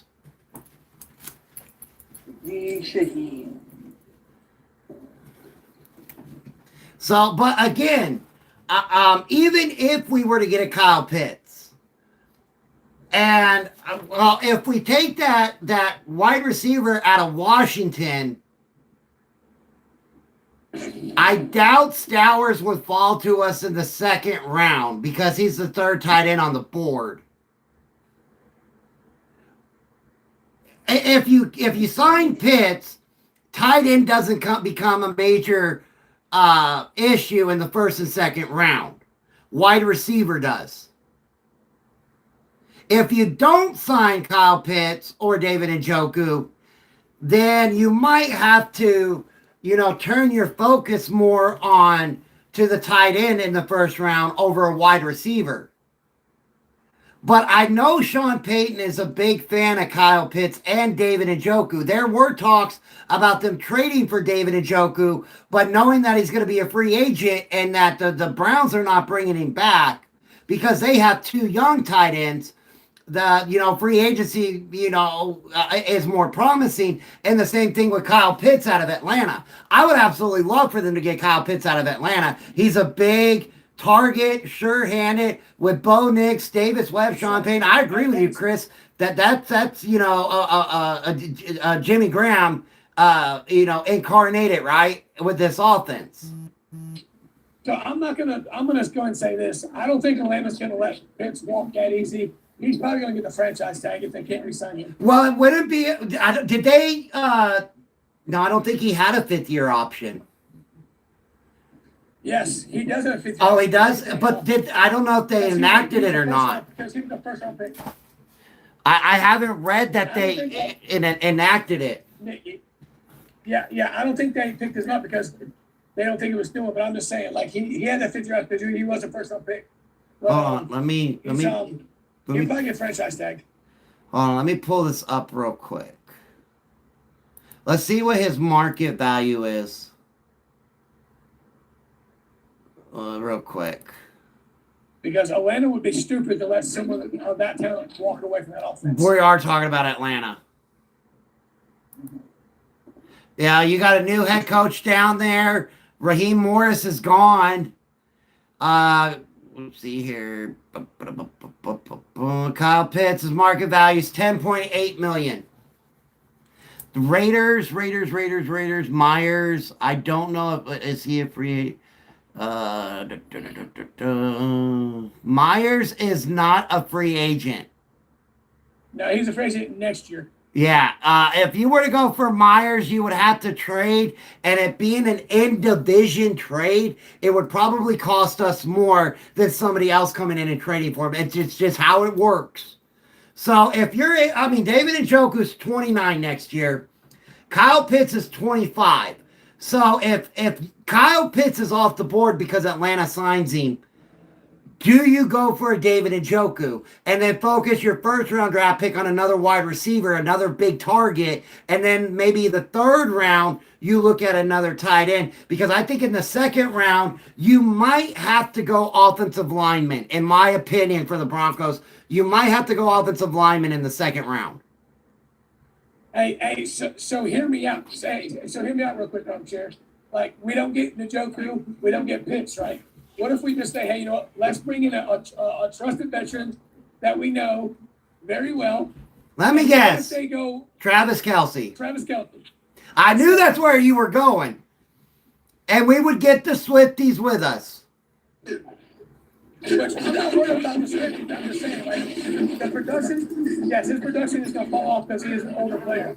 But if he decides to play for at least one more year, and we get him on a 1-year rental, like, Travis Kelce could help our offense so much more than Evan Ingram could. I'm not going to disagree with you at all. His market value is only 10.7. I think we could sign Kelce to a 2-year deal. We could probably steal Travis Kelce and have production at the tight end position. And I'm not saying that he can block a little bit, but he can catch and he can run routes. And on these little short situations where we're running the ball right now and we're not getting those first downs, Travis Kelce can be a big target and give us those first downs. I would not be opposed to it at all. I was actually torturing Ward Chan about this the other day, about what would he feel now having to face Travis Kelce twice a year. So I'm not against it at all. He's been in the league 12 years. You could sign him to a 2-year, $18 million deal. 2-year, $20 million with, I guess you could go, I would sign him to a 2-year, 20 with 15 guaranteed. That's what I would do. 2-year, 20 with 15 guaranteed. And he would probably accept that because he already knows that the Broncos are an up-and-coming team. Yep. He has a chance to compete for another championship and already add to the legacy he's already established. I think it would work perfectly. He would be perfect, like you were saying, those intermediate routes across the middle of the field, which we really haven't had. And you could keep Ingram as a blocking tight end. You could keep, I mean, if you were to put Ingram and Kelsey out there in a 21 personnel set or a 12 personnel set, that really changes an offense for you. And if we did that, if we kept Ingram and signed Kelsey, wide receiver would not be a big issue for us because we would have those two tight ends over the middle doing what we I might have to disagree with you there, my brother. I still think a now, not in the first round, though. If we were to do this, we wouldn't have to go first round wide receiver. But I still think we need to get another wide receiver. I love Marvin Mims, but they really don't do much with him. Hopefully, after what he proved in the AFC Championship game in the divisional round, they might, enter or put him more into the offense. I don't think we bring little Jordan Humphreys back. I'm still whatever with Franklin because of his drops. Brian will be in year 2. Maybe Sutton can step up. We could only hope. But I would, like I said, though, if we were to do something like this and bring in Kelsey and keep Ingram, wide receiver would then go on the back burner, right? We would have to look at our other. Hold on. What do they say we need? Let me look at what the CBS is saying we need. Are we gonna re-sign McMillan? I hope so. I surely do. I'm just saying like this because I know Riley. I know we talked about Sunday. Riley Moss ain't gonna be until next year, unless we trade him. We have Surtain. We just drafted John A. Baird. We got Chris Abram-Drains that need. So Abram-Drains has proved and he has earned his playtime. Aaron is a first-round pick. He's not going to be able to sit on the bench forever. So here's the thing, man. Like if we re-sign McMillan, that's going to give us a crowded secondary, and it's going to be limited time on the field. Well, PJ Locke is a free agent as well. So is Devontae Keys. So they're both free agents. But I'm talking about corners because you're not going to move Riley Moss or Abram-Drains or McMillan to safety. There we go. Because Locke and Keith are safeties. Like, so they're a little slower, but they're also a little bigger than our corners. You know what I'm saying? Like, they're probably 205, 200 pounds. Our corners are 190 pounds. You know what I'm saying? So they got, you know what I'm saying?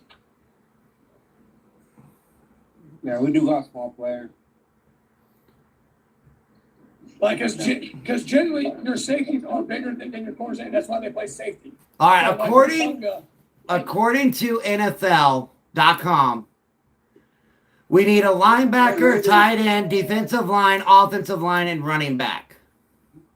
Alex Singleton and Justin Sternard are scheduled to hit the free agency, open market. So that's why they have us at linebacker. Well, if I'm the Broncos, I'd let Singleton and. What's up, Bryce? Because you get Sanders back, and then also you can, like I said, I'm not saying it's ideal, but in the first or second round, you could get Anthony Hill from Texas or Jacob Rodriguez to help that linebacker. It's a small market team.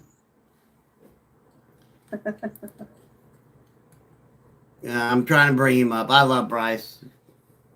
Yeah, I'm just giving him. You gotta give Bryce crap. It's we don't allow Jags fans on the panel anymore.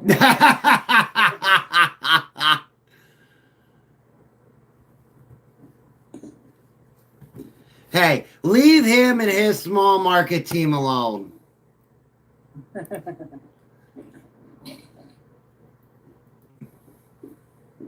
They try to run with it, huh?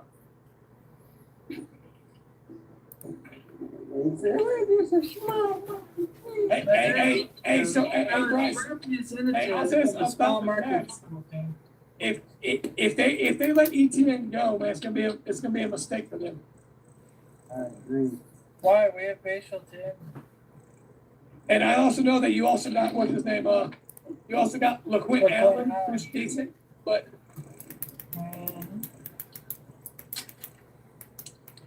Well, I mean, letting ETN go isn't going to hurt. It's not going to help, but it's not going to hurt. If that's, hey, Ma, hey, Sean. well, that's because that's why they drafted that kid out of Virginia. So what's his name? Tootin? Yeah. Is that his name, Bryce? Well, they got two. But I'm saying they got Tootin and they got LaQuint Allen that were rookies last year. One of Syracuse, one Virginia Tech. So I guess they were planning for ETN to leave. So, And they're beasts. Hold on, let me pull up what his market value is. His market value is only 6.8 million. Who's that? Yeah. Travis Etienne. His market value is 6.8. Hey, so what if the Panthers signed him and paired him with his brother? That would be interesting. And if you look, Rico Dottle's market value is only 6.5. So if the Broncos, you know, they say need a running back, you bring in Dottle at 6.5. He's a year older than JK, but he's more of a bigger back. What's up, Ghost Cowboys fan? Yes. So, like I said, That's his brother's cheeks, though. Well, he might be, but it doesn't matter. That's not what I'm saying. Who's his brother? Trevor Etienne. He plays for the Panthers. Trevor Etienne. He came from Georgia. This is where I'm kind of stuck with the whole J.K. Dobbins deal. He had 799 yards rushing before he got injured. He was averaging 5 yards per carry. He was good in the pass game, and then he goes down, and our run game goes to shit. That's even if we were to re-sign J.K., I don't see why we shouldn't bring in another running back, because we saw what happened when J.K. went down and how bad our running back room was. I don't think we bring Bidet back. I know you're not going to get rid of RJ. What are you going to do with, what's his name, Montgomery, McLaughlin, whatever his name is? Yeah, Magilla McLaughlin. He's J.K. Dobbins is injury prone, yeah. So I'm trying, Ghost Cowboys fan. So when JK went down and Harvey became the number one back, like I'm not saying that Harvey was, yes, he bounced a lot to the outside and called himself to lose a lot of yards, right? But he's more of a threat in the pass game than he is the run game. And I'm not trying to say, but when McLaughlin was in the game, McLaughlin was running the ball and he was doing it effectively. Yes, because we did not give him more carries. I agree. He did something that RJ doesn't know, and that's run through the tackles. That's why I'm hoping this offseason he learns to run through the damn tackles and quit trying to bounce everything out to the outside like he did at in Florida. What was it? South Florida, Central Florida, wherever he came from. UCF. Yeah, Central Florida. But that's what I'm saying. He's gonna, the more experience he gets, the more he's going to learn that. Oh, no, I agree. I don't think RJ's going nowhere because RJ is better at RJ is better in the passing game, right? He's a good blocker. He's good at pass pro. He's got good hands. McLaughlin can run through the tackles. He didn't do too bad. So, but when you look at this and you see you got JK, you got Etienne, you got Rico Dottle, you got Breece Hall. I'm wondering if the Chargers are going to bring back Najee Harris off of that Achilles injury. Because he's a free agent. And he was running really good for the Chargers until his Achilles popped. I don't think the Chargers bring him back. I don't, not with Omari and Hampton going into year 2. And Kamani Vidal. Yep.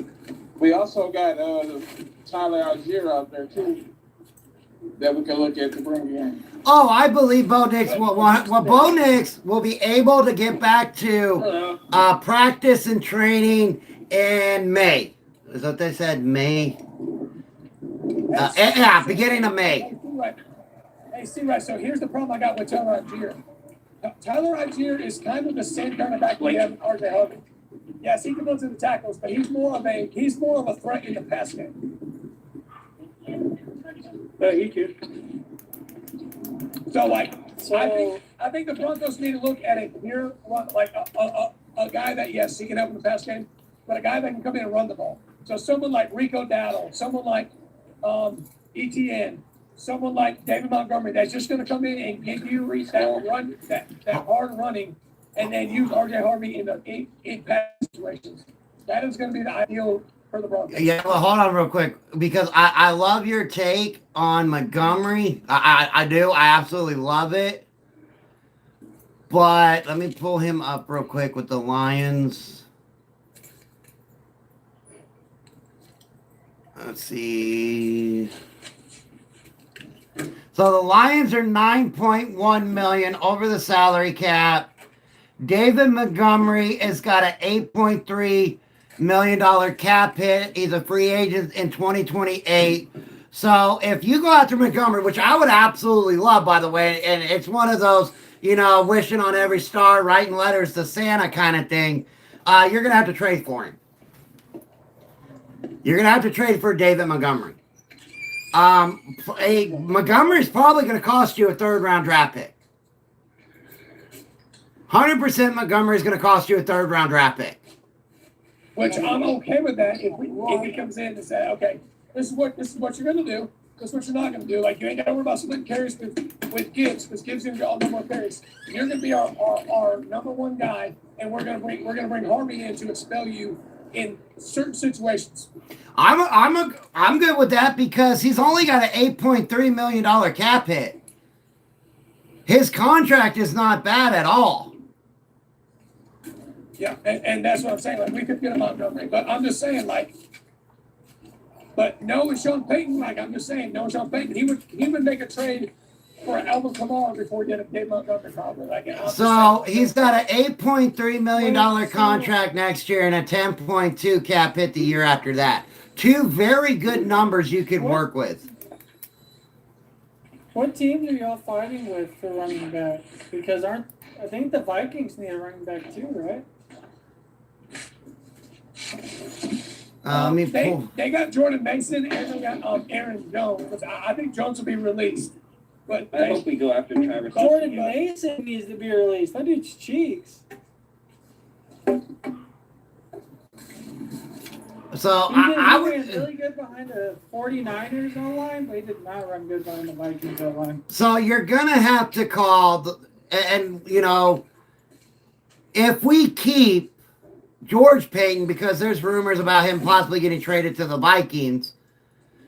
If we were to be able to keep George Payton is going to have to call the Lions about what they would want for David Montgomery. And if it's more than a 3rd-round draft pick, I say no. If they want a 2nd, I'm out. Because I can go get Brees Hall, I can get Rico Dowdle, I can get Travis Etienne or something like that in free agency. And it's not going to cost me that much money plus a draft pick. Whatever team Brees Hall goes to, they're getting a beast of a running back. I think it's going to be the Chiefs, and that's what I was telling War Chant. I don't really know, because I know Brees Hall comes from he played at Iowa State, whatever. I don't know where he's originally from, but like Brees Hall's biggest thing was he likes like New York. He wanted to go somewhere. One, he wants to play for a contender, and 2, he wants to go somewhere where it's warm. Like, he already said that he wants to play somewhere where it's warm. So my guess is somewhere like Dallas, Arizona, if they can get their stuff straight. Yeah, but I don't know if Arizona needs a running back because you're going to have Connor coming back next year.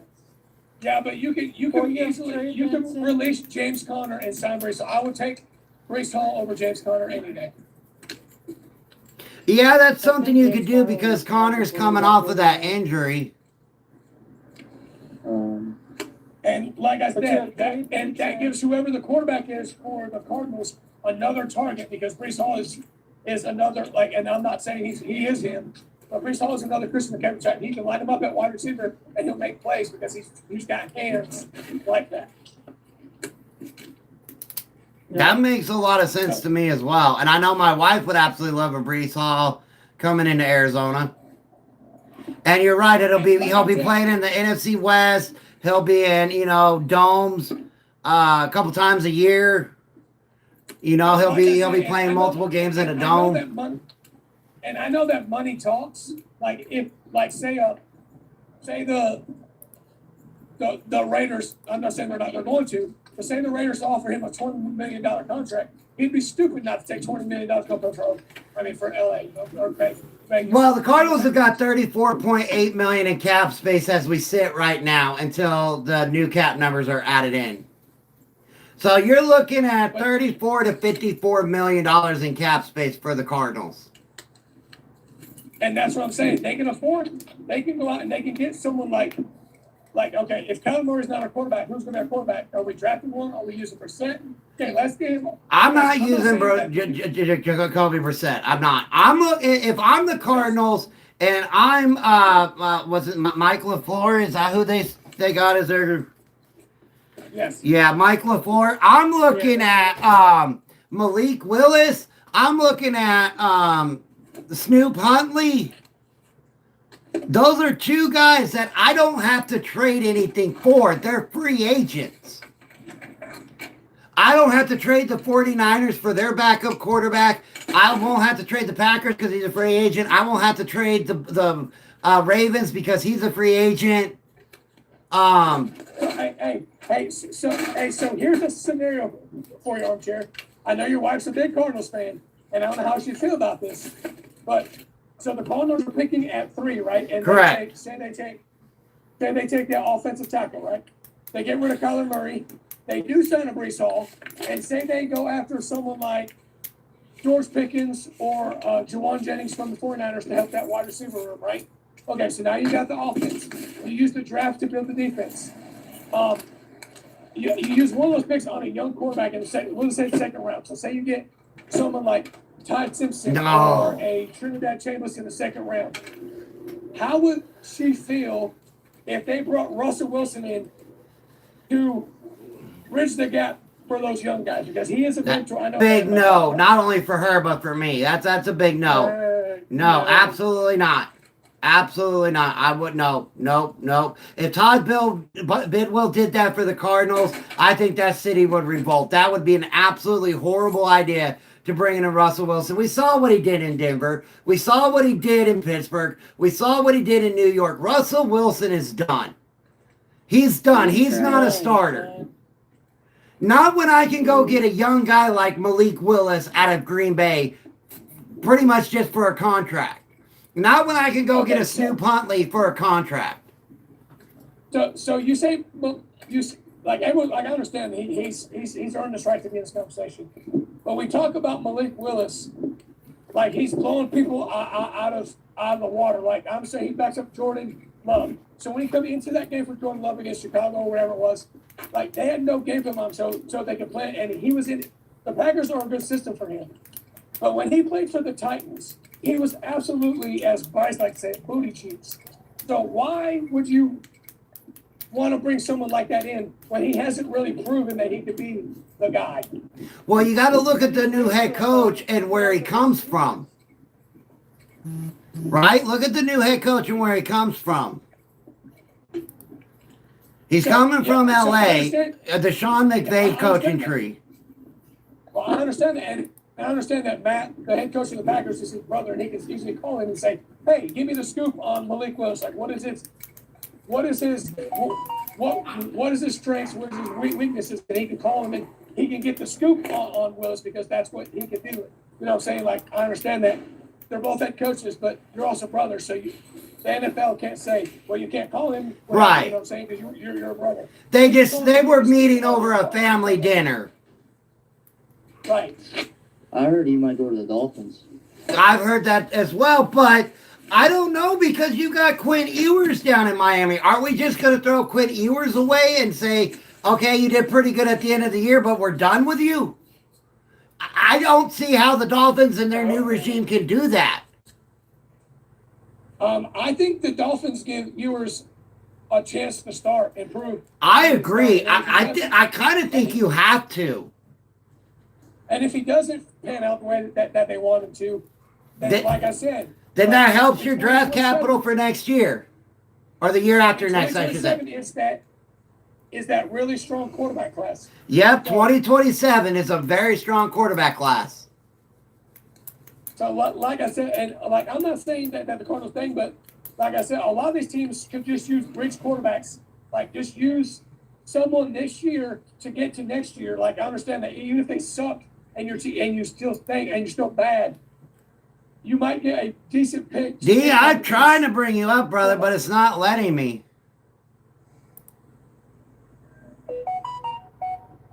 So that's a. All right, here we go. Let's look at free agent quarterbacks. Jimmy G. Well, Jimmy G's a free agent out of LA. Again, where your head coach is coming from. I don't know what's going to happen with Trey Lance. I don't know if the Chargers are going to re-sign him. Probably not.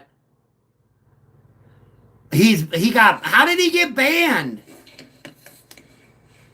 No, I was quiet. Oh, I was like, what the hell? I don't think you can. I think you just need to unfollow you and follow you back.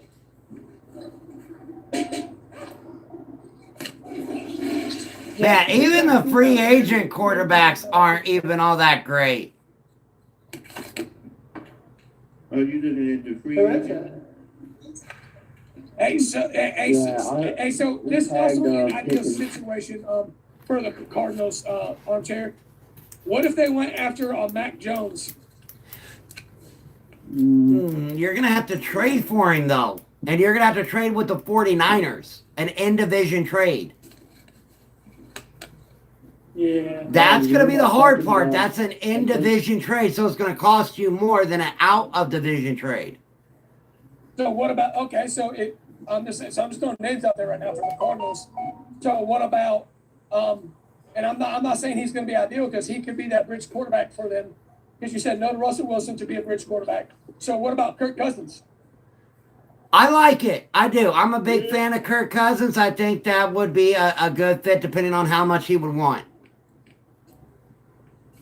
Because I think Kirk Cousins could get Arizona to be, if they could get a Brees Hall and say they get a George Pickens or a Greg Jennings or whatever his name is from the 49ers, you bring Cousins in to play quarterback. That stabilizes the quarterback at least for that season. And he can get you a few, not saying he's going to get you a lot more wins, but he can win you some games and get you some picks. And even if he doesn't, and you're picking where you are again this year, you could get one of those quarterbacks next year and Kirk Cousins to be that bridge guy for you.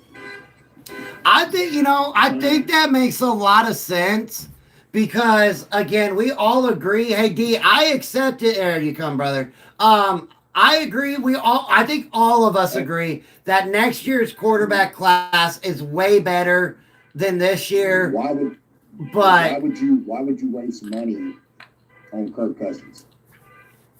We're talking about bridges, a bridge quarterback. That's No, I got that. Even with a bridge, why would you waste money on Kirk Cousins? If you're gonna use a bridge, you might as well get a young, inexpensive quarterback.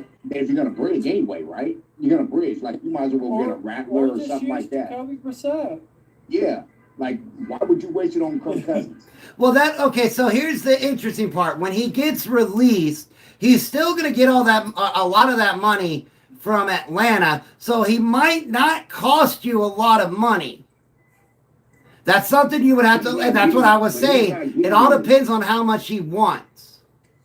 He's not getting released, though. You guys know that, right? No, he's getting released. That's what everybody's been saying out of Atlanta. That's why he reworked his deal. They're trying to figure out whether Penix is ever going to play football again first. Yeah, that's well, okay, but if Penix, oh man, this draft class, I wouldn't even say. My goodness, this draft class is so. Somebody's going to take a reach. Somebody 100% is going to take a reach. But I'm with Bryce. Why not just use Jacoby Brissett? Exactly. Yeah. Exactly. I mean, even in that. But the thing about, hey, what's up? 606. You know I'm not calling you that. I'm not calling him that. What's up, y'all? But my point being in that is we're jumping the gun. Like I'm not. First of all, Kirk Cousins, if he gets released by the Atlanta Falcons, by all intents and purposes, his career is over. I don't like Joe Flacco's career should be over. No, I'm and the thing. What we're doing is we're regurgitating these guys in the NFL based on that we know they can take the NFL snap. But if you're just bridging guys anyway, then what you should do is just go young bridge. It's more inexpensive. You're looking to the draft next year, and it's going to help you get to the goal of getting that quarterback. Because to be honest with you, Kirk Cousins might luck up and put you in the playoffs. But that's what I'm saying. That's what I'm trying to say, Dave, is if they get a Kirk Cousins, and even if they don't, like 2027, I'm not saying that they're all going to be first-round draft picks, but that quarterback class for 2027 is going to be pretty deep. They'll be able to get a guy in the second or third round that will be able to be the heir apparent to Kirk Cousins. Yeah, but I'm pretty sure I read that Kirk Cousins said he wanted to play for the new coach. And again, I will say this: the stuff that I'm hearing out of Atlanta is that Atlanta is not even sure that Penix is going to be ever able to play football. Well, yeah, because what? This is his third knee injury plus his shoulders. Mm-hmm. Yep. So that's a first-round draft pick wasted that they moved up to get. And, you got to look at the Colts. Where do the Colts go for a quarterback this year? Are they going to re-sign Daniel Jones, or are they going to go with the guy they got out of Notre Dame? So, Armchair, we brought this up in Dee's chat yesterday. But Garrett Wilson, where do you see him succeeding? On Madden?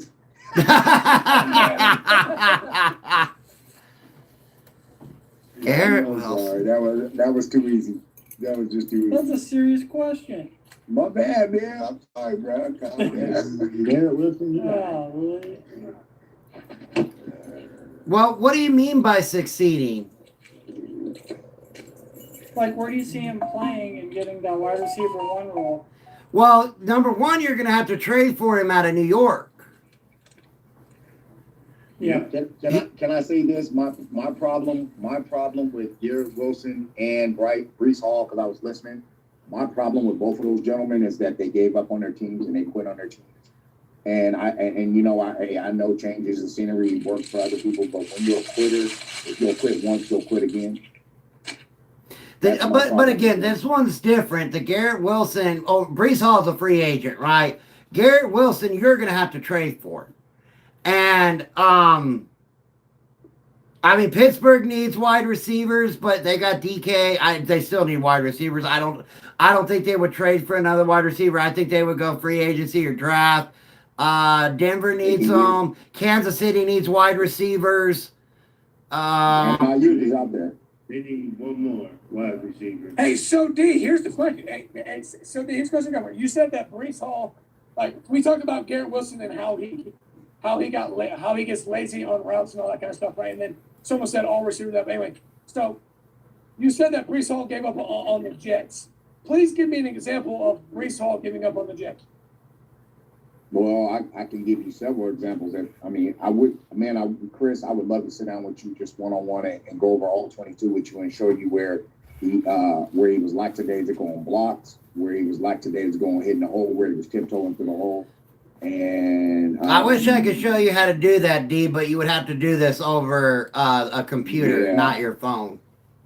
But my thing is, I would be able to show you on several different occasions during the course of games when you watch him And that's what I had to do because I was looking at, because we had that conversation yesterday, right? Yeah. I went and I looked back at these two guys and I was like, yeah, no, I'm not really sold on their attitude and how they have approached the game. Now we will get to the obscured numbers. Oh, well, he did this and numbers wise. Of course he did. But what did he do when the ball wasn't coming to him? What kind of teammate was he? You see what I mean? Yeah. No, and that's why I asked you to explain because, like I said, like I watched Brees Hall a little bit, and when he gets the ball, he's like he can make things happen. But again, like, and someone was up in your shit yesterday about Garrett Wilson. Like all receivers do that, or all players do that, right? So, was it Brees Hall giving up on the team, or was it Brees Hall saying, "Hey, you know what? Justin Fields is going to call his own number anyway, so why the hell am I even trying?" That's true. That's true. But guys, I'm going to call it a day. I know some of you just got on here, but we've been at it for over 2 hours. I will be on another podcast tonight with War Chant, J-Dub, and a bunch more. I hope y'all come in and check it out because that is what is going to roll into our 2026 podcast that we're starting together. Plus, a lot of those guys are going to be in with the NFL Buzz Talk that we're going to be doing as well starting next week. So I hope y'all come and check it out. It's at 7 o'clock Eastern tonight. I don't know who's hosting it, but either look for War Chant or look for me. We both will be on there. I thank y'all for so much for coming in and hanging out with me. I really do. I hope to see you guys tonight. I hope you all have a great rest of your Tuesday. Please stay safe. Please have fun. And no, without you guys, my channels would go nowhere. So from myself and my family, we love you. We thank you. And I will see you guys tomorrow. And tonight. Armchair. Peace. Hey, Armchair, when you go live tonight on that with Kingdom and all them, tag me and I'll join. All right, Chris. All right, guys. Send that to me too. All right, I will do what I can. Peace out, guys. All right. Peace.